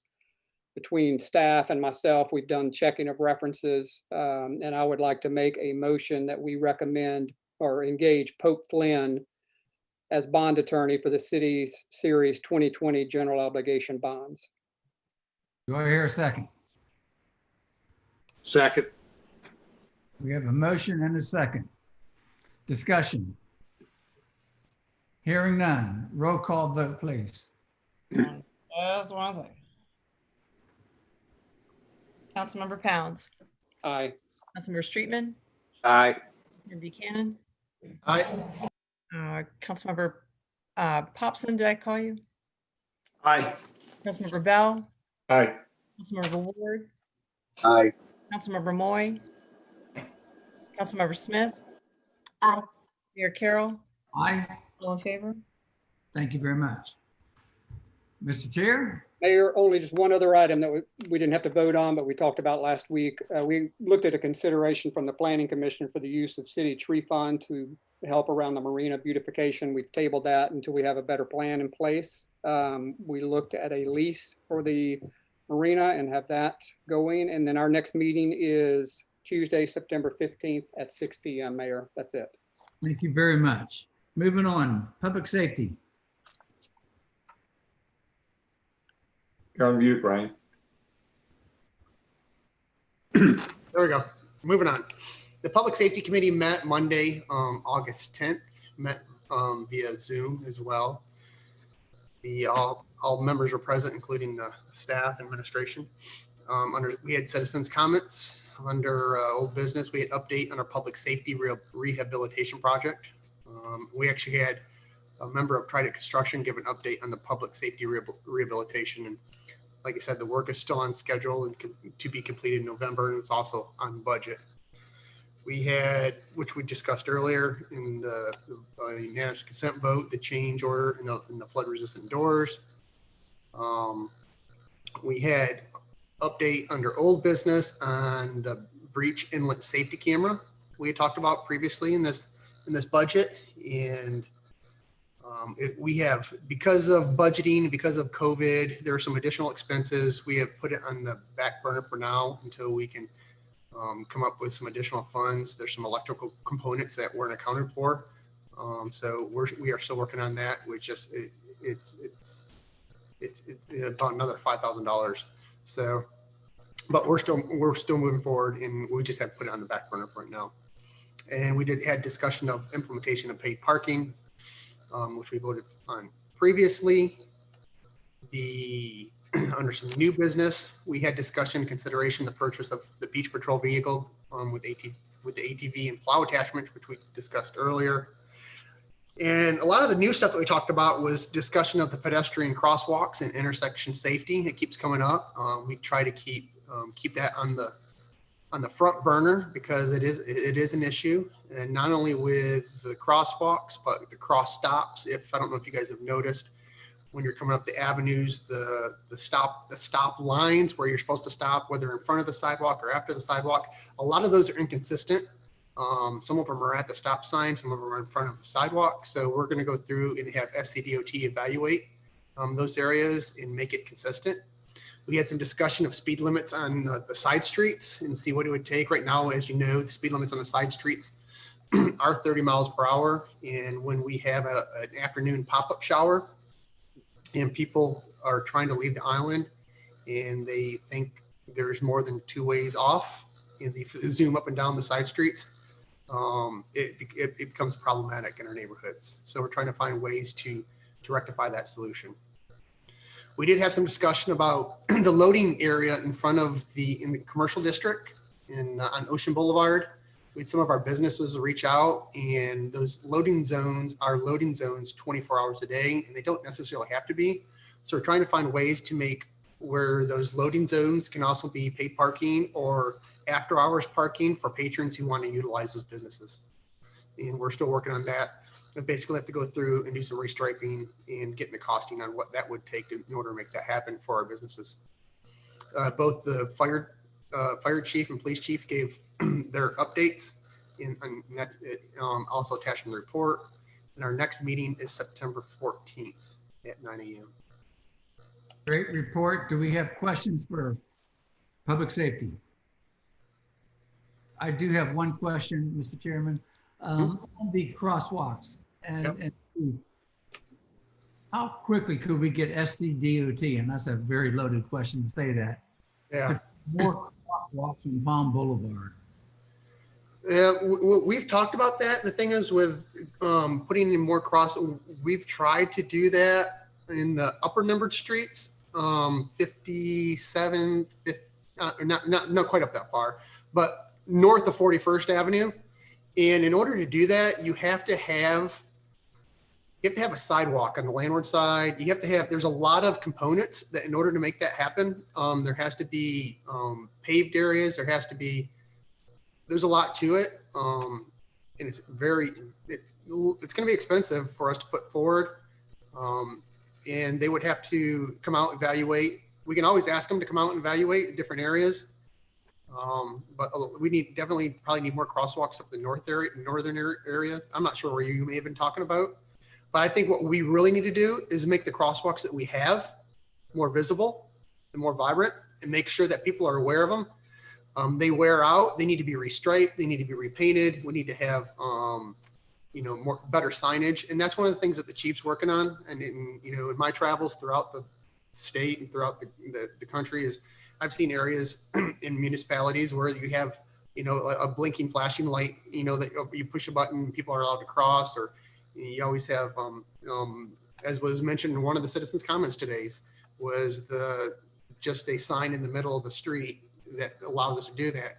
While we can't make that permanent, it has to come and go. We have to put it out every weekend. DOT will not allow permanent impediments in the middle of the road. But we are working on those things in order to try to improve those, improve the crosswalks. Thank you very much. Councilmember Smith and Councilmember Bell. Thank you. I just wanted to mention that spot at 42nd, having experienced it, even in a not peak time, does seem like a dangerous spot that is worth consideration. And with the way they are reconfiguring Wild Dunes with the new hotel entrance, that stretch will probably deserve some preemptive consideration as it gets busier. Right, and we'll probably have to wait until we get some traffic counts from the new hotel and the way the traffic patterns work with that for DOT to come out and evaluate where can be the best spots. We've talked about putting them across from Wild Dunes, and they've been not on board with it. So it's one of those things that we're going to have to push more for them. Councilmember Bell. Just quick comment, just more in the world of awareness. I don't know how many times I stopped to let people cross, to watch people flying by from the other direction. We need to do a better job of just general awareness of the law and stopping at these crosswalks. It is amazing that nobody's been harmed. Right. I use the word killed, but harmed. The chief may want to jump in on this as well, and he's aware of it as well. And he actually says working on a traffic program for the city and a traffic enforcement, and actually being able to get out there and do more traffic at those crosswalks. And Chief, you can jump in. And I believe the way the law reads is you don't have to, you have to stop once somebody enters the crosswalk. It's not necessarily standing next to it. So, which makes it weird is so if somebody can be standing next to the side of the road, people can keep on driving, and it's not an infraction. If they enter the crosswalk at that point, and then they don't stop, and at that point, I believe that's when a citation can be issued. Chief, am I wrong on that? No, sir, you're correct. And what we have done is we've made a video that went out on social media trying to raise that awareness. As we staff our police department after our promotions that we just did, we will add 2 positions that will be traffic geared officers that will cost the city no extra money, but their main focus will be traffic, which would include crosswalks. Also, using our office personnel starting this week and throughout the season, we will be doing traffic blitz operations where we will just get out and hit the traffic areas where there are most complaints, and that would include crosswalks as well. Thank you. Great report. Moving on. Desiree. Oh, sorry.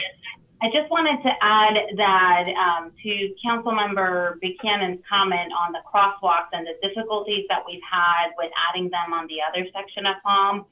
Originally, SCDOT had indicated that the crosswalks have to be connected to an existing sidewalk. And as we all know, we don't have one on the land side between 41st and 57th.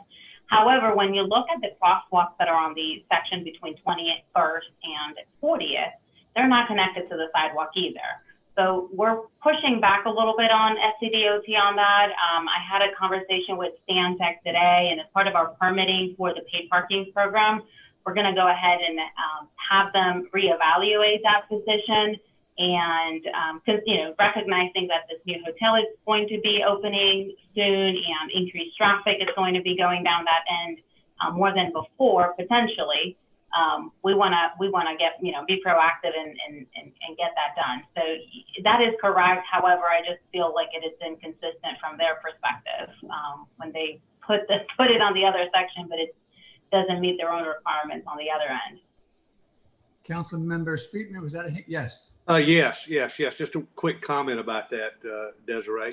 I mean, couldn't we tie that to, since we don't have sidewalks on the land side there, but maybe that could be tied to the ingress egress coming out of Wild Dunes, those little paths that come out of Wild Dunes that have a steady flow during the summertime of visitors, staying in Wild Dunes. So maybe that's an option there, that we can get some crosswalks tied into some of those areas there where we have the most traffic. And that was our intention, Rusty, or Councilman Streetman. That was our intention to approach those areas where Wild Dunes fed into the beach access areas. But SCDOT has always indicated that there need to be a concrete pad there in order for a crosswalk to be put in. So we'd had to have, a 6x4 concrete pad that would act as a sidewalk, even though it's just a pad, as part of a parking, a crosswalk. So as Desiree said, they're not consistent in their enforcement and consistent in their policy. So if we can continue to reach out with them and try to make that happen, I think it can come to fruition. Councilmember Smith, did you have another question? No, Councilmember Streetman and Buchanan covered what I was going to say. Thank you. Thank you very much. Moving on, Public Works. Thank you, Mayor. We met on Thursday, August 6th at 8 a.m. Everyone was present, including staff. We had our typical good reports from our director and assistant director. Here's an interesting IOP factoid. Jimmy Ward, I'm going to see if I can work that word in every meeting going forward now. So Donnie, correct me if I'm wrong, July was the highest garbage collection tonnage since you've been here. 415 tons of garbage for July, highest ever on IOP. Interesting. We had an update on phase 3 drainage and the other small internal projects. We continue to discuss the outsourcing project and looking at financial analysis and service analysis around garbage and yard debris. We discussed the development of a cutting agreement between the city and Dominion Energy ahead of the next tree trimming cycle. Just a quick update on that. Desiree and I are meeting with representative from Dominion on Thursday to start those conversations around being strategic, whether we want to underground or the next cutting or a cutting agreement, whatever our path needs to be with Dominion. So we'll kick those conversations off on Thursday of this week with them. Our next meeting of the Public Works Committee is Thursday, September 3rd at 8 a.m. Mayor, that's it. Well, you beat Ryan. Thank you. Any questions for Public Works? I have one comment. 415 tons. Now they have to go an extra 10 miles, which means an extra 20 miles, not to mention the time it takes to get there. Thank you, Charleston County. Yep. Moving on, recreation. Thank you, Mr. Mayor. And I'll just point out on the garbage front, I had a suggestion from a citizen who mentioned that we should all be trying to condense our garbage by crushing things as much as possible. But as far as recreation, we met on Monday, August 10th, and virtually, and all members were present, along with our administrator and our recreation director, who reported to us that youth athletics and other sports are beginning as usual. I believe soccer registration may be ongoing right now. Registration was down at the moment when we had our meeting, but I'll let Director Page chime in after with any updates. We had, a recap on camp, which overall went well considering our circumstances. Cardio room is still available for limited use. The half rubber tournament, I believe, was held this weekend.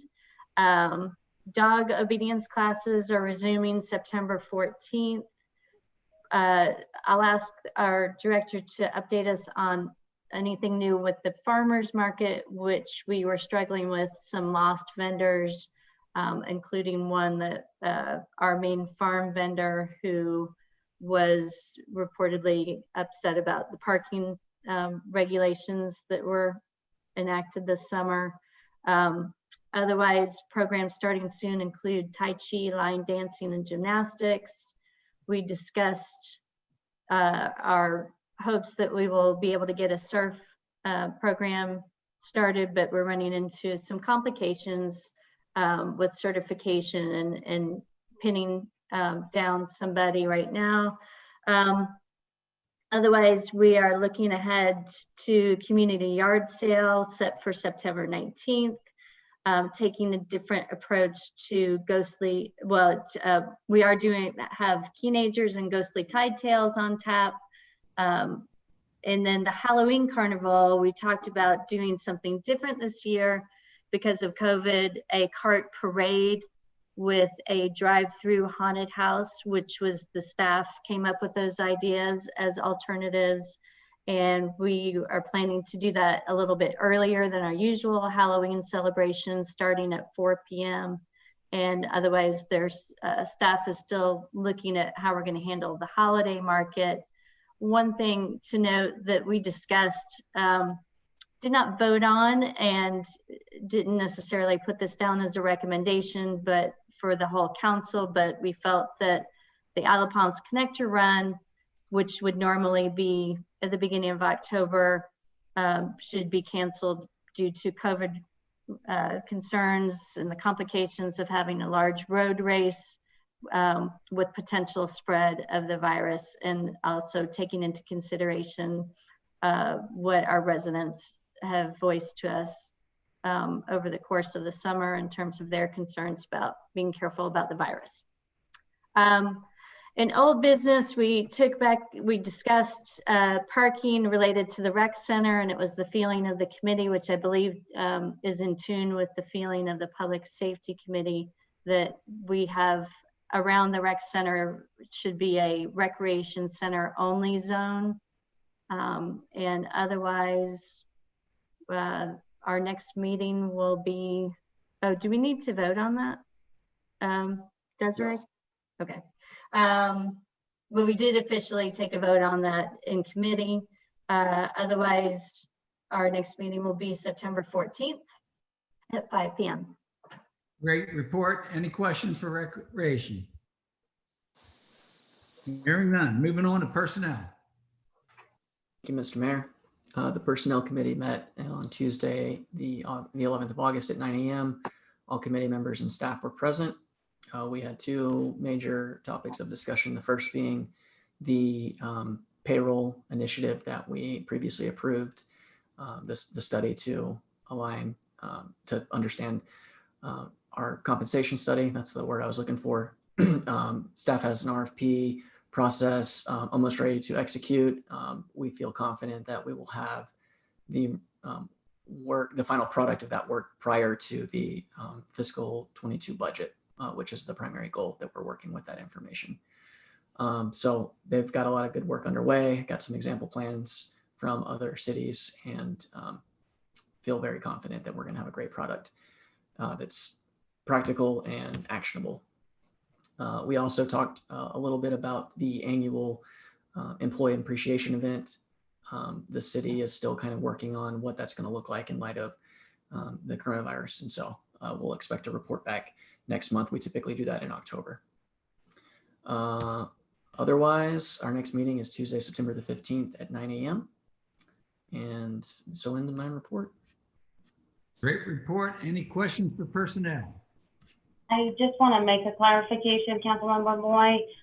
Correct for the record, we talked a little bit about the employee assistance program, and I was corrected afterwards that the city did have an EAP program in the past. It's not as comprehensive as we have, the one that we have now in place. But I just wanted to correct it for the record that the city did provide those resources in a different capacity to the employees. And whenever we have the next personnel meeting, I'll just make sure that it's corrected for the record in the minutes. Thank you. Thank you. Moving on, real property. Perfect. Thank you, Mayor. Real Property Committee met Wednesday at 5 o'clock. We had all committee members present, including the administration. We had citizens' comments. We did have we reordered our agenda to allow for discussion of the Intercoastal Waterway dock before old business. And so under that, it was discussion and consideration of including as an alternative bid to the removal of the existing finger piers on the Waterway Intercoastal Waterway T-Dock as a part of the Marina Rehabilitation Project. And some of you may know the T-Dock has small, tiny piers, and just trying to find ways to make that dock more accessible, more user-friendly. The administrator reported that she met with ATM and John Bushnell, the families group, discussed the possibility of extension of the finger piers for more usability or their removal entirety. But the problem is that a new permit will need to be extended, will be needed in order to extend them, and another permit would be needed in order to remove them as originally planned. So it's something that we're still going to have to continue to work on. Under update on the Marina dock and permitting in the rehabilitation project within the Marina, we still have not received the Army Corps of Engineers permit for the water sports dock, but we're still waiting on that. an update on the dock for the rehabilitation project. As you know, right now it's been out for bid, and there's been receiving a lot of bids, a lot of questions from contractors, which is good. And the fact that hopefully we can get a lot of folks who are interested in bidding on the project, which will help drive down that cost in order to make that happen. We had our update on the restaurant marina lease proposal. As you know, that's now in the family group hands. We had an update on the proposed ADA compliant beach walkover and at 42nd Avenue.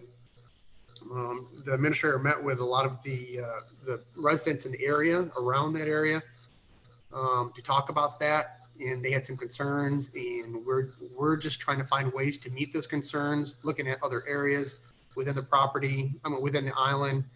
A lot of folks in that area did not like the idea of having an access path that could possibly bring more people, and is what they felt, to the area. We definitely need to find more places to have handicap accessible beach access, and that's one of them. But I believe there's other ways, there's other places as well that we can do it. Not only this place, but in coordination with this place as well, and with that location. We had not set a meeting date for the next meeting because our agendas were all kind of skewed from everybody being in and out of town. So we will post that in the next couple weeks. Okay, any questions? Councilmember Smith. Thank you. I just wanted to mention, because I listened to the committee meeting and the discussion that you just were referencing about disabled access perhaps at other places. And I know that part of our thinking about generating revenue, hopefully from paid parking, is to have more money available to make, in addition to just access for people with disabilities, just to create more walkovers or footbridges that will help people get to the beach when we have bad weather and standing water. And that area in the 30s would be a good place to do both. Yeah, absolutely. It's not only just, first of all, is creating stabilized parking. As you know, you get up, in the 3,000 block up, all the way up, it becomes an issue. You need a 4-wheel drive truck just to park on the side of the road. You imagine if it's like that there, imagine what it's going to be like in the beach access paths. And that's the first thing we need to do. In order to make those beach access paths available and accessible to not only our residents, but guests, we need to have a revenue source for it. And especially in these times of COVID and the times where everybody's cutting back, there isn't one. And we need to find ways to make those beach access paths available. And that's the entire plan. And I've talked to the administrator about this the other day, is let's have a plan moving forward and knowing what steps we're going to take in order to make those things happen. Not that just this money would go directly into the general fund. It has a purpose, and all money should have a purpose. Excellent. Thank you. Thank you, sir. Okay, moving on. Reports from city officers, boards, and commissions.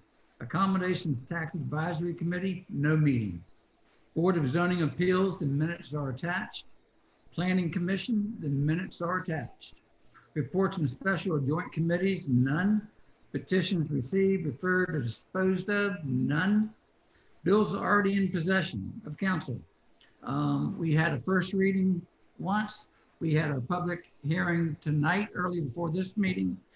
Now we have ordinance 2020-04, an ordinance to reduce the maximum occupancy at a short-term rental to twice the maximum overnight occupancy, not to exceed 40 people. Do I hear a motion?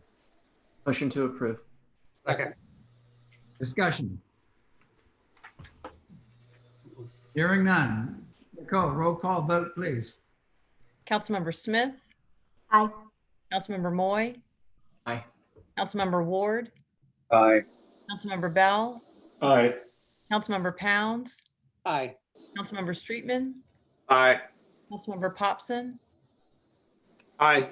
Councilmember Buchanan, Mayor Carroll, Aye. all in favor? Thank you very much. Moving on, ordinance 2020-07, an ordinance to correct the lot coverage limit reduction from 40% to 35% and to 30% for properties on septic tank. Do I hear a motion? So moved. Second. Second. Discussion. Hearing none. Nicole, roll call vote, please. Councilmember Pounds, Aye. Councilmember Streetman, Aye. Councilmember Popson, Nay. Councilmember Buchanan, Aye. Councilmember Ward, Aye. Councilmember Bell, Aye. Councilmember Moy. Aye. Councilmember Smith, Aye. Mayor Carroll. Aye. Motion passes 8-1. Thank you very much.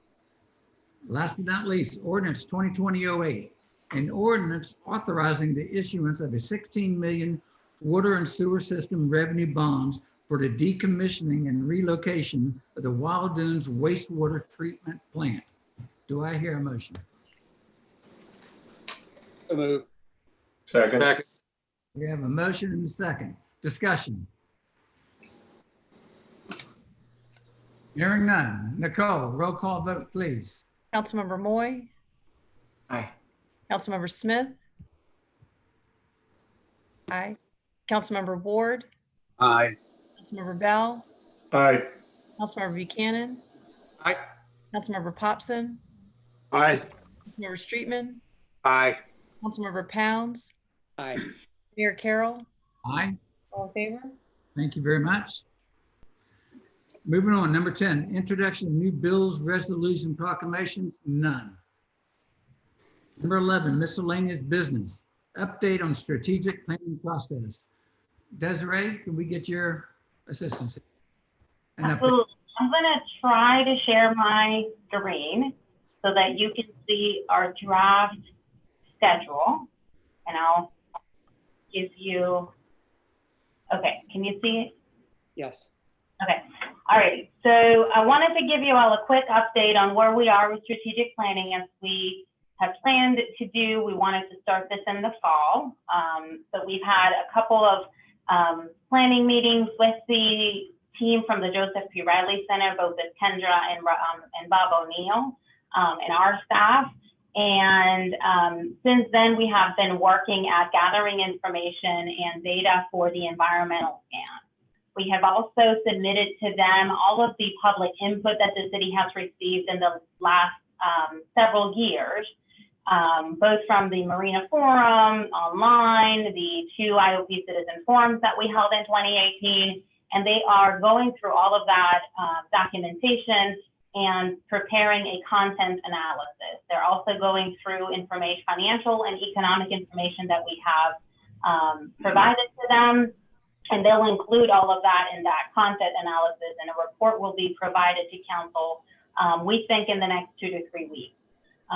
They are also working on developing a community, stakeholder community satisfaction survey in order to get even more data and more information from the community about the issues and priorities that, for the citizens.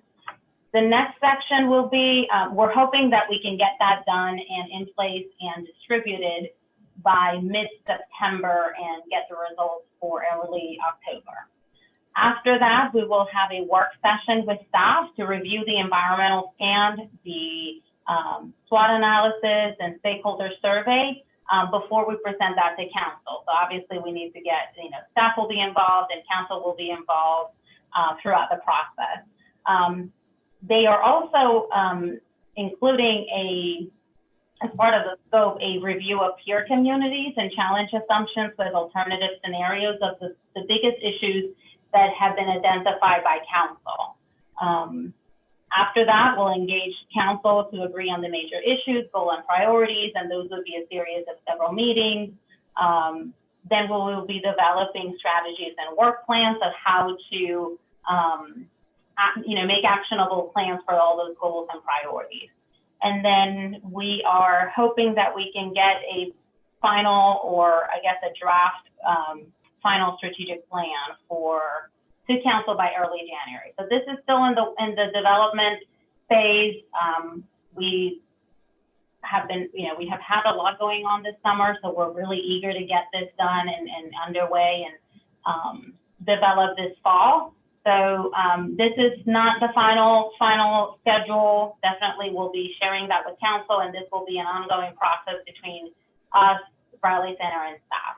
So it's going along. I just wanted to make sure that you all had some information on where we are at this point and what's coming next. So we're really, really excited about this process, and I'm sure you all are too. We are too. Thank you. Okay, B, discussion and consideration regarding the future use of the water sports dock at the IOP Marina to be used as a commercial dock with 10 parking spaces or as a public dock with green space and residential parking spaces. I'd like to make a motion, and that motion would be that we hold a special non-binding referendum during the general election that states, do we, the registered voters of the Isle of Palms, want either A, commercial dock with 10 parking places, which, if selected, would be put out for an RFP, or B, a public dock with green space? Second. Discussion.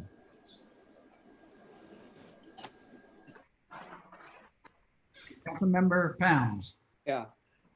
Mr. Mayor, I feel like, between original referendum in 99, follow-up referendum in 2017, and then our forum earlier this year, personally, my opinion is I think we have plenty of feedback from the residents, my opinion.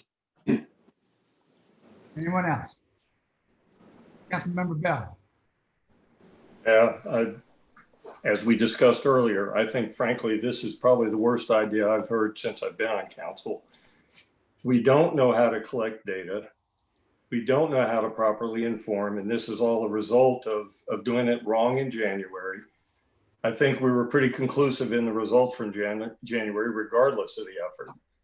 But you don't have votes without information, and there's so much misinformation. I mean, we've allowed social media to take over with cyberbullying. We've had, individual accounts of intimidation and harassment. Let's just do it for 60 more days because we failed to do our duty to make a decision. And I got to tell you, this one, the definition of insanity is doing it again and expecting a different result. We've had 99, we've had the 2017 referendum voted down 2-1. And we had a Marina Forum. Every one of those said public space. Yet the suggestion is that we should go to a non-binding referendum in November. Just is frankly stunning. Anyone else? Councilmember Popson and then Streeton. Thank you, Mr. Mayor. I agree with the motion. One of the questions that was asked, the restaurant and the public dock and green space, was 1 and 2. One of the questions that was asked, the resident or the restaurant in Tidal Wave, was 1 and 2. So it wasn't clear. And I think this 2-question referendum would make it clear. And let me just make a comment or two. I would support a resident's dock, but I don't believe that the Tidal Wave dock is the right place. Who's going to fish with all the boat traffic? Who's going to swim with all the boat traffic? Who's going to go launch a paddleboard and kayak with all this traffic? And just think how dangerous it will be when the no wake buoys are pulled up in the off season. We're considering changing this dock from a revenue producer to a cost producer, plus added liability, which is troubling since COVID has hit our revenue budget. Regarding green space, I'm all for it, but where do we put it? Brian and the restaurant aren't going to give up parking. And if we use the 10 spaces for Tidal Wave, where do the residents park? So a couple options. Why don't we do a boardwalk? It was mentioned before in one of the letters, from the Tidal Wave dock down to the restaurant with benches and palm trees and a little bit of green space as much as we can get it. Or how about we go down the Exchange Club and try to work a deal with them to where that could be the residents' use, where it's a much safer place on Hamlin Creek. And maybe the Exchange Club gets future members. Just throwing that idea out there, Mr. Mayor. Thank you. Councilmember Streetman. Yeah, thank you, Mayor. Well, a little bit of a home movie before I get into my comments. I've lived here for about 36 years now, and I voted in the referendum in 1999. At that point there, we all decided that voted, for the city to buy the marina, that, that we were going to be able to see some public space for our citizens going forward. And quite honestly, as I ran last year, and I think with everybody else on council that was elected, we went on record as saying that we were in favor of having public space somewhere at the marina. I stand by that. We need to find the space for that where we can have some public green space that we've promised our citizens from 1999. I regret that what we had in the January forum got so noisy and got so confusing for everybody, because quite honestly, I think we all have to blame ourselves to say that was not well done, the way it came out, and the way it was communicated. So we all should take our blame for that.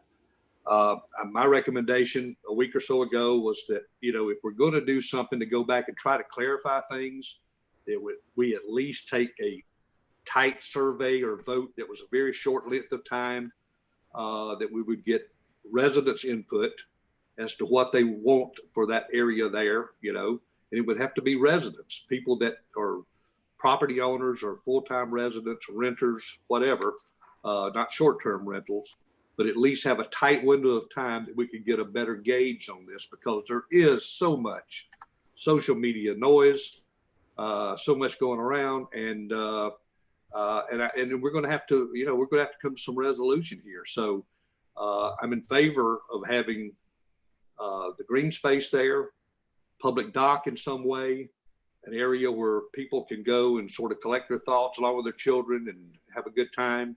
But, that being said too, I'm also, I've never had a problem with our water sports entity being there either at all, because I think that they've done some good things and they are an attraction. So I don't know if there's a way to do it all. I know we've knocked that around before in the past a little bit, but it just seems like it's not in the cards to go forward and have a situation where we can somehow figure out where everything could be provided, for our citizens and also for our visitors that we'd like to have. So that's my comments. Thanks. Thank you. Anyone else? Councilmember Smith. Thank you. From my perspective, I think we have heard a great deal from residents who are passionate for both of these things. And my problem with putting it to a vote as stated would be as an either or proposition. And I think that where many people want to try and see that we can do both. And that's where I feel like we've heard from many people on this issue. And I thought I'd like to find the commonalities for where we can do both things, both look at, and my preference would be that we would have an RFP in terms of the dock to see what the possibilities are, and also to be able to gauge fair value for use of the dock. I think that's what I would suggest we start to move forward with, and I think that's would be fair on all sides. And so I don't support stringing this out with, and all the way to the election. I support moving forward and trying to find ways to provide kayaking.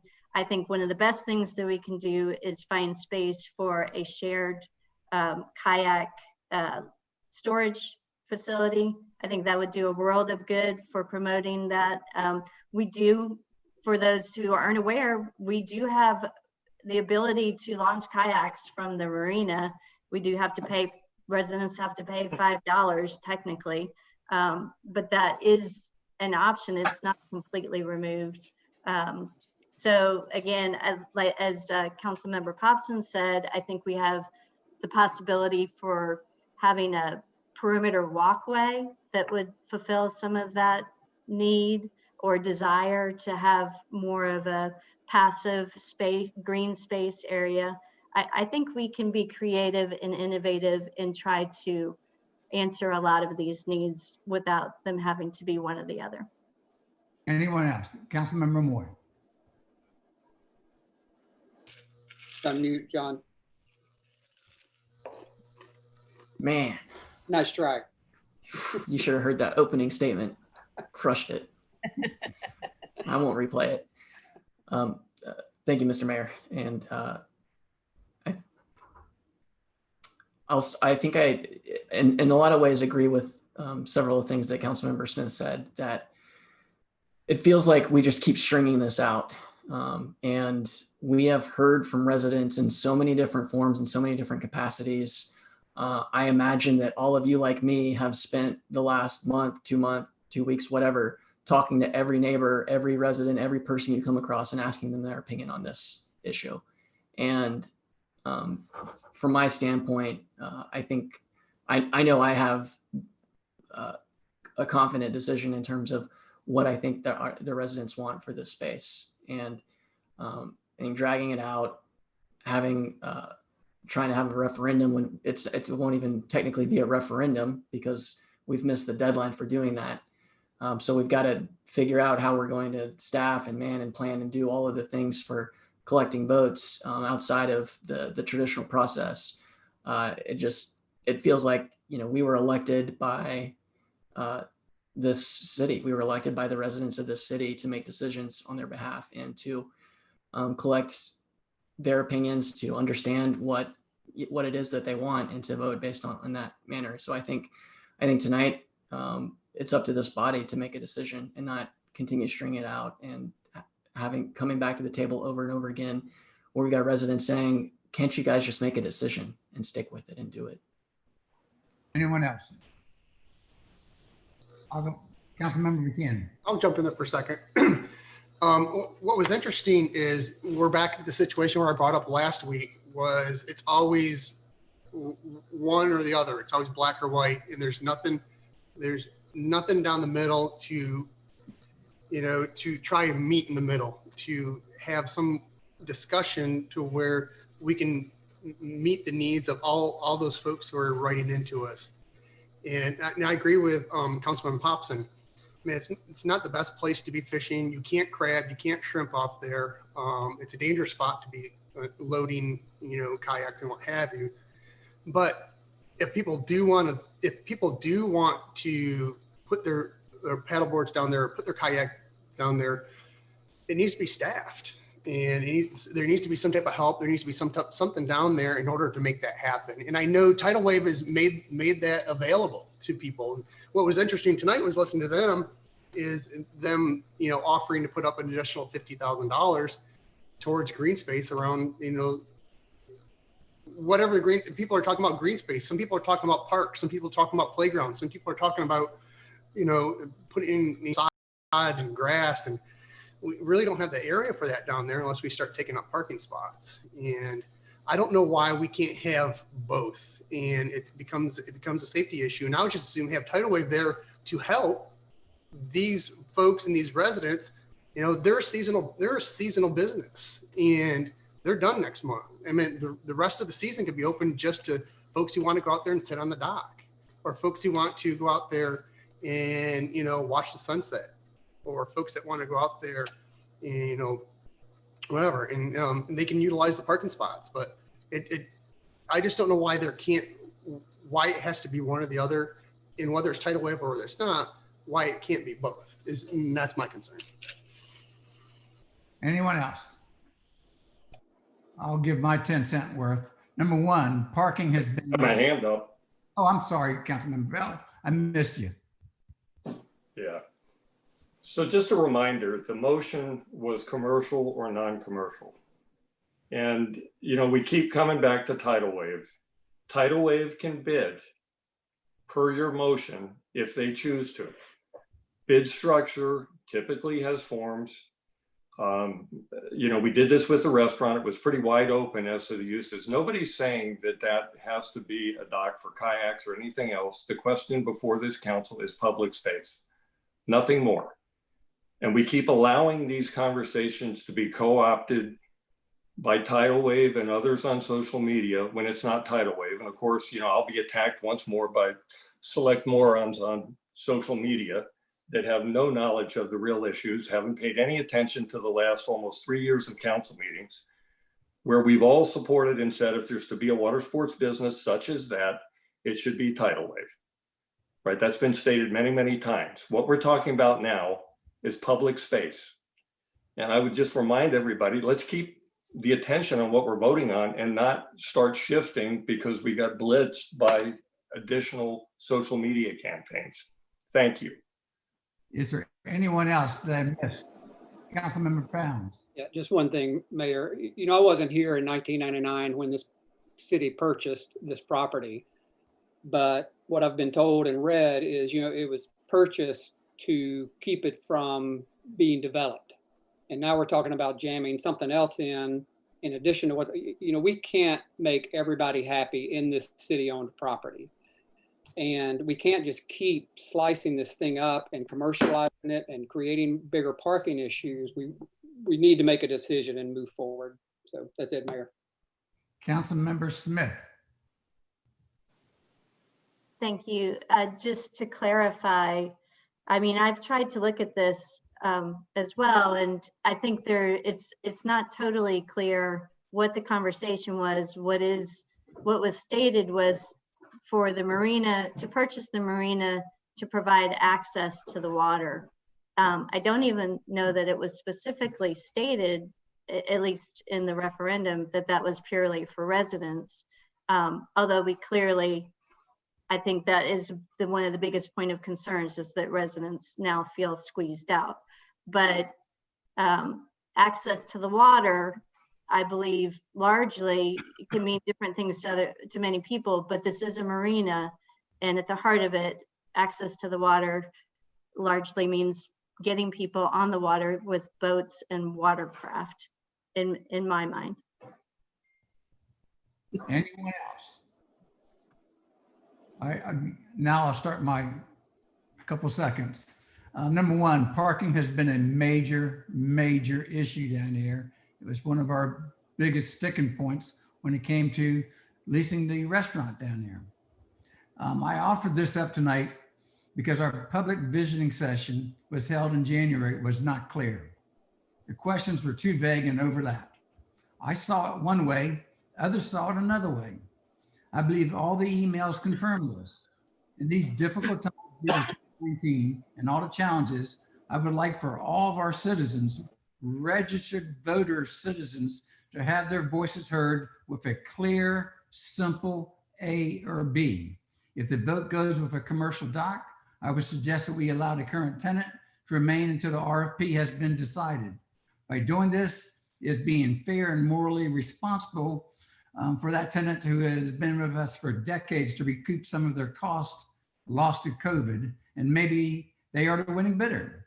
If the vote goes for a public dock and green space, that the current tenant moves out by the month's end and all associated equipment, and we allow City Hall to move forward in the design and making the docks compliant to the U.S. Army Corps of Engineers.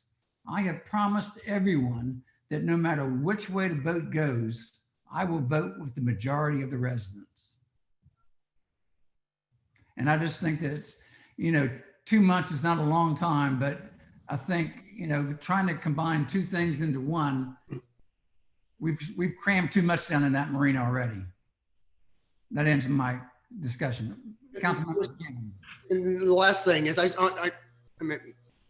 people are making it sound like this water sports dock is new. The water sports dock was there in operation when the marina was purchased. It was up and running. So it's nothing new. There's parking is an issue everywhere, and we've been dealing with that and trying to find ways to make that happen. We did it when trying to negotiate the new lease with the restaurant. We've been trying to find ways to make parking available. And I think, whether it's Tidal Wave or somebody else, I think not making it black and white, but making some type of water sports available for our residents. And then in the same breath, making that dock available when it's not being utilized by the company. So and that's what I would like to see. And I don't see why it's got to be one or the other, because I think it just ties your hands. So I'd like to go ahead and make an amendment to make it, make it a dual purpose. Do I hear a second? Dual purpose meaning? We're talking about a survey. The motion is a survey on the table. Well, motion was to make a non-binding referendum between either Right. water sports dock or a green space. Is that correct, Mayor? Yes, it is. And let me say that, I was trying to push a tally earlier, but by trying to do something too quickly, we're going to make mistakes. If we held it during the election, we could have a piece of paper, A or B, commercial dock or public dock with green space, and people could drop the drop it off as they leave the voter registration voting booth. That way we know we get voting residents voting. To me, it's about as safe a way to vote as possible. What happens with mail-in ballots? There won't be any data fidelity. That's serious. Yeah, you're right. That's a great question. Yeah. Anybody else in, let us know. Desiree? Yes, I have a lot of questions. I just want to make sure we got this right. So the motion is to have a non-binding referendum in November election. I think it was Councilmember Moy who indicated that the deadline has already passed to include that question on the ballot. What the city would be able to do, if it's the will of council, is informally have people outside as people leave the voting precinct after voting, and they could be handed a piece of paper that has the question as agreed to by council, and then the two options, and it is up to the city to then collect that information, tally it, and present it to council. If there were questions about the data validity, which frankly I find a little insulting to the staff who worked on that process, then we need to get a third party to do that, so that there are no questions about the fact that, how the data has been gathered and presented. And that is the way to go if council wants to make sure that those who respond are voting residents, is to doing it in concurrent with the November election, because they would have already been vetted, by Charleston County. The other option is to doing it online. That could be, it's no cost, pretty much no cost. And we could, maybe partner with the College of Charleston or some third party to handle the voting. But at that point, then there is no control on who responds to that survey. So there's no way for the city to verify whether somebody just went out and, bought a list of voting residents or of residents of the island, and then just, very motivated to vote one way or the other. So if there are questions about data validity, then I don't think that the results from an online survey, would provide any more confidence, I guess. So I just want to make sure that everybody understands the two options available and how voting on a referendum or on the November election would be handled. There are questions about, how is the city going to educate people to make them aware that this is going to be presented that day? How do we handle mail-in voting? Because, due to COVID, we're going to have a lot of people mailing their votes. Or is the city going to mail to every registered voter on the island a copy of the question and have them returned to the city? So that's another thing that we need to discuss. Just so that expectations are clear from the get-go, and we make sure that whatever process we put in place meets your expectations and the expectations of the community, and it's done correctly. So if we can get a little bit more clarity on that would be very helpful. Anyone else?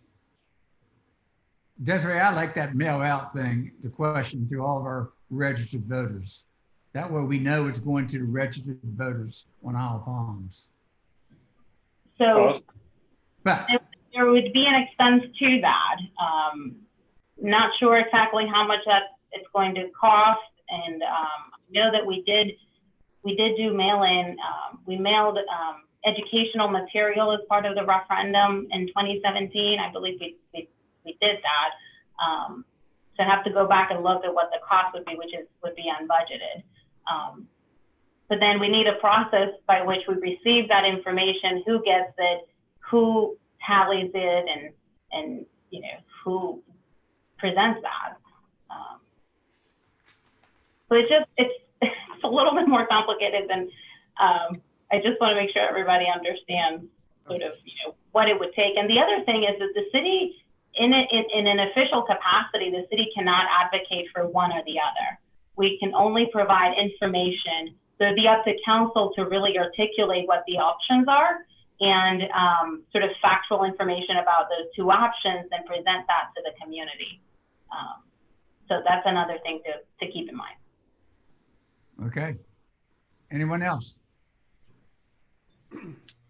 Hearing none. Nicole?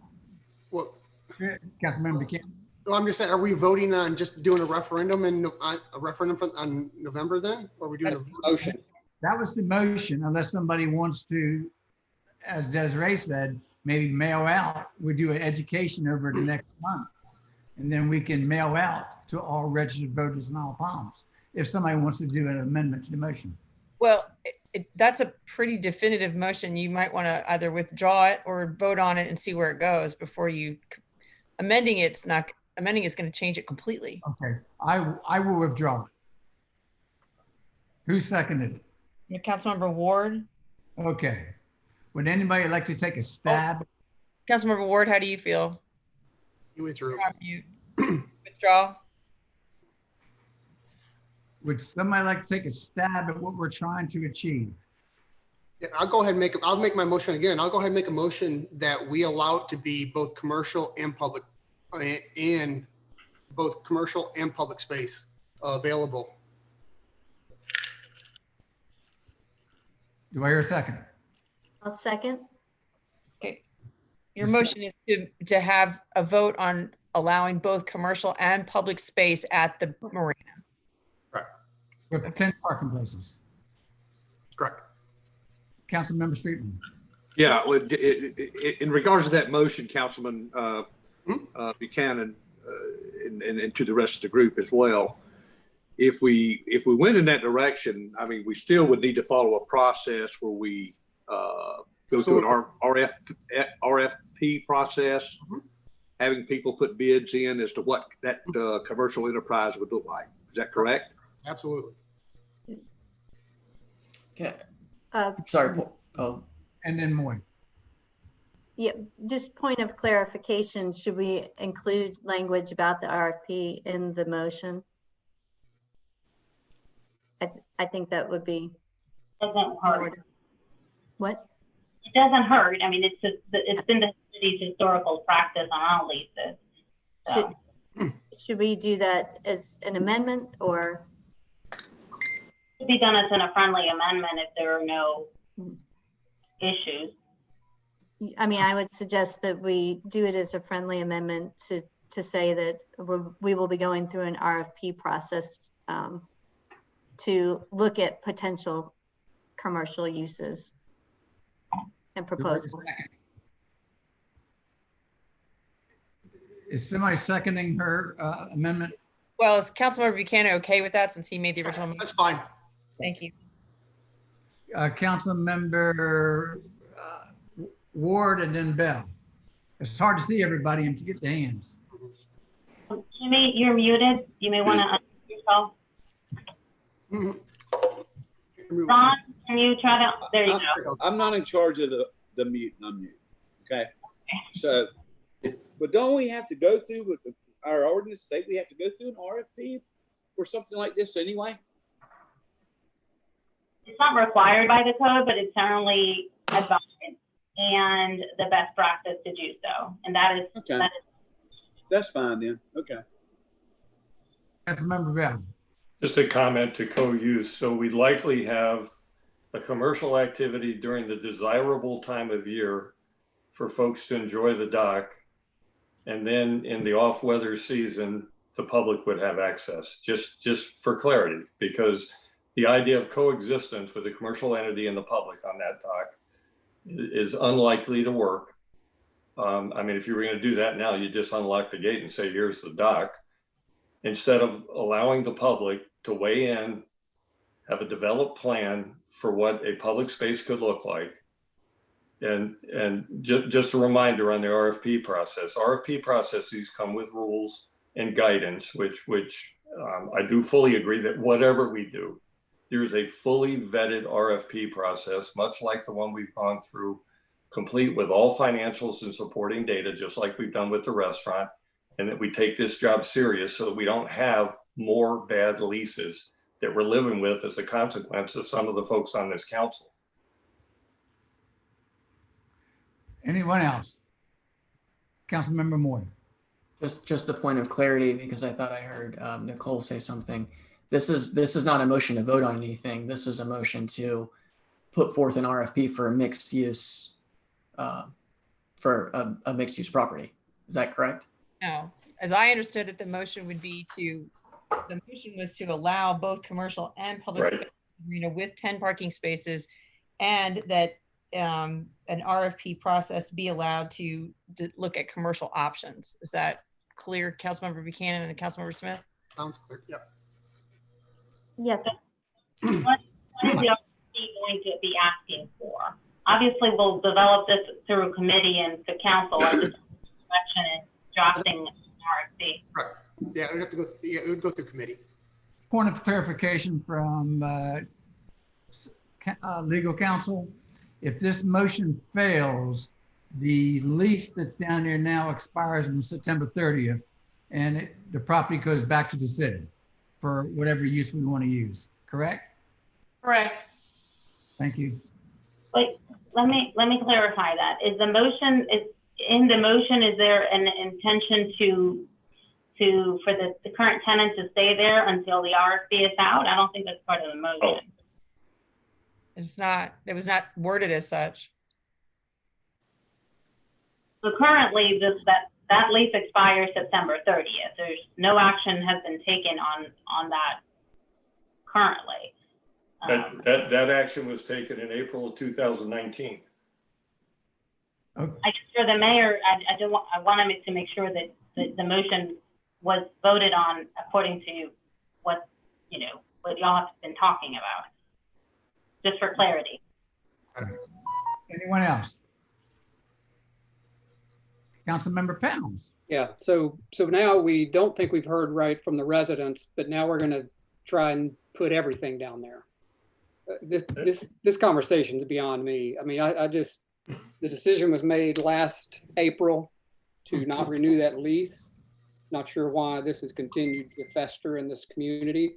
And where we're headed just makes no sense to me. We have very clear direction, in my opinion, from what the residents have asked us to do. And now we're gonna multiply it by creating more parking issues, more entities, more development down there. It makes no sense to me. Councilmember Smith for the second time. We've heard from residents, but we have heard from residents on both sides of this issue. I mean, that are passionate about wanting to see both, and both they are different, but they are ways of providing access to the water. I don't know that, I think there's room for balance there, as we've discussed. And so we are considering all input and from all residents. And there's obviously there's not total consensus on this. So let's try and see what we can do to do both. Is there anyone else who would like to add anything to this motion? Can we vote? Councilmember Street, second time. Yeah, just keep in mind, the way I understand this is we're not voting on extending a lease at all. I mean, we're looking at a situation here, the way if I understand the motion correctly, that we're looking at where we have a joint effort to try to find a commercial enterprise that can live along with public green space for our residents and our visitors. So, I hope I'm clear on that part of it anyway, is that we're not looking at a lease extension at this point. We're not looking at a specific entity. We're looking at, what that commercial space might look like, and planning on, if this passes, that we would go through the regular RFP process to see what maybe is out there. Councilmember Ward. Just a question for the staff. It seems like that council really loves to load them up with work. And I'm sure that the current tenant down there would like to get some direction about whether they're going to be around or not. So they're going to have to go through the RFP process like everybody else. But how long, I'd just like to ask Desiree if she had any idea if to, like everything else that's put on your plate, needs to be expedited. Can we do this? Oh, you And mean how this is quickly? a priority? Yeah. So just a normal RFP process takes at least 60 days. The development of the scope, advertising the RFP, having it out for 2-3 weeks, sometimes 4 weeks, so that proposals can be received, and several days to review proposals. I'm sure that normally staff reviews proposals and makes a recommendation to council. I'm sure that this will go through council the whole step of the way, and then all leases need to be approved by ordinance, and that requires 2 readings of an ordinance. So that in and of itself is at least 2 months unless there are special meetings involved. I don't suspect that this would be any quicker than others, just to make sure that expectations are clear, just because of the nature of the discussion. I'm sure that council will want to step in the whole step of the way. So do you think the process could be finished by spring? By next spring, yeah, I think that's definitely doable, but not by September 30th. Right. Okay, thank you. Councilmember Popson, and then Councilmember Moy. I'd like to add an amendment to allow Tidal Wave to stay at the present site until we can come to agreement on a good, thorough RFP. I'll second that. Here, a second. Ron, was that a second? Yes, sir. Okay. Discussion. Yes, Councilmember Smith. Muted. If our city administrator could discuss whether that's necessary, whether our tenant usually leaves at the end of their lease time, whether they really need to be on site after September 30th. I'm not sure exactly when they end operations. I know, normally or in the past, they end around that time, specifically when. As we've discussed, do they leave any equipment on site or anything that we need to be conscious of, that being a hardship on them, having to remove things that they would otherwise leave during the off season? I would like to get clarity from the tenant on that before, making a statement that may be not correct. But I think procedurally, I have questions, I guess, with that amendment to the city attorney, because technically that council already voted to not extend that existing lease. So this amendment would extend the lease when they've already received notice. I know, I feel like I'm asking you for legal advice in a public meeting, and I don't know if this is more appropriate for executive session. Yeah, I'd recommend, if you want to have this discussion, let's go into executive session, because there's a lot more to the discussion that doesn't need to be public at this point. It's not on the agenda. Neither is renewing a lease that was voted on. You, as a council, you're entitled to go into executive session to receive legal advice on any item on an agenda. Okay, Well, we have a motion. Well, your motion right now is the amendment. Yeah, I'm sorry. All right, Julia, do we need legal advice before we go further in this? I think we do, but we need your expertise. Do they table the motion then, Julia, to go into executive session or just go into executive session? I'll make a motion to go into executive session. I'll second it. Roll call. Councilmember Streetman, aye. Councilmember Popson, Aye. Councilmember Buchanan, Councilmember Bell, Aye. Councilmember Ward, Aye. Councilmember Moy. I'm sorry, Councilmember Moy, I couldn't hear you. Aye. Thank you. Councilmember Pounds, Aye. Councilmember Smith, Oh, aye, sorry. Mayor Carroll, Aye. all in favor. And to be clear for this, since you normally say it, this is to receive legal advice on an existing lease. Is that correct? Not sure. It's to receive legal advice regarding a vote previously taken by council, which should not be subject to change without going through a full process. I don't understand the right legal wording, but this council made a decision in April 2019, and now we're trying to add something into a different amendment that is not relevant.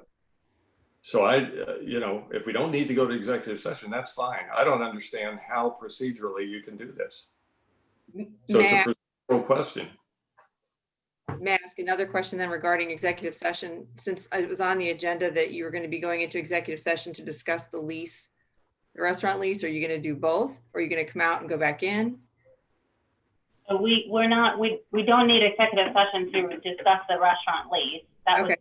on the agenda just in case, but council could go into executive session to receive legal advice on any matter on the agenda. So I think as long as it's referred to the item at hand that's being discussed, I think we're good. Okay, Is that- just want to make sure I understood. So you guys are effectively in executive session then at 8:48. So do we have a dial-in number? Yes, it was just sent to you all by email. We'll leave this meeting. Ron will keep it up, and the public can wait here on the live stream when we return. Okay, I'll see you on the other side. Okay.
getting back to the regular meeting.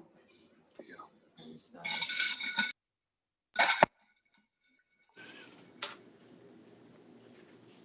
Thank you. see if that needs anything. I'm just good. Okay.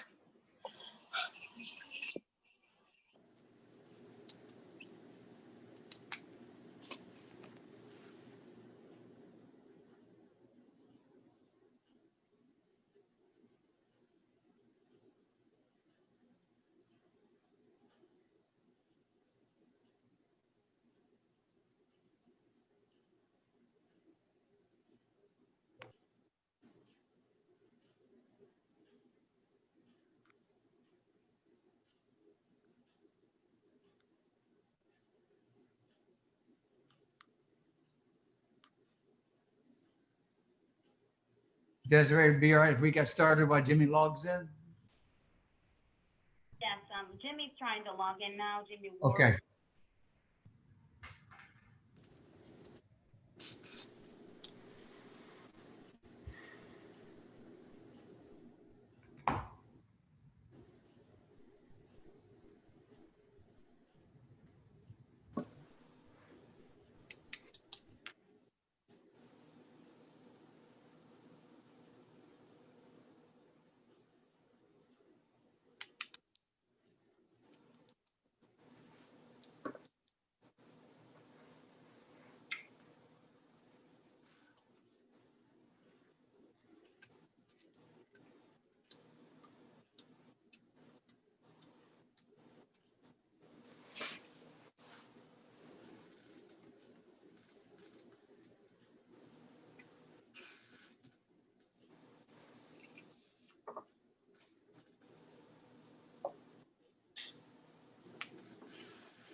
Here he comes.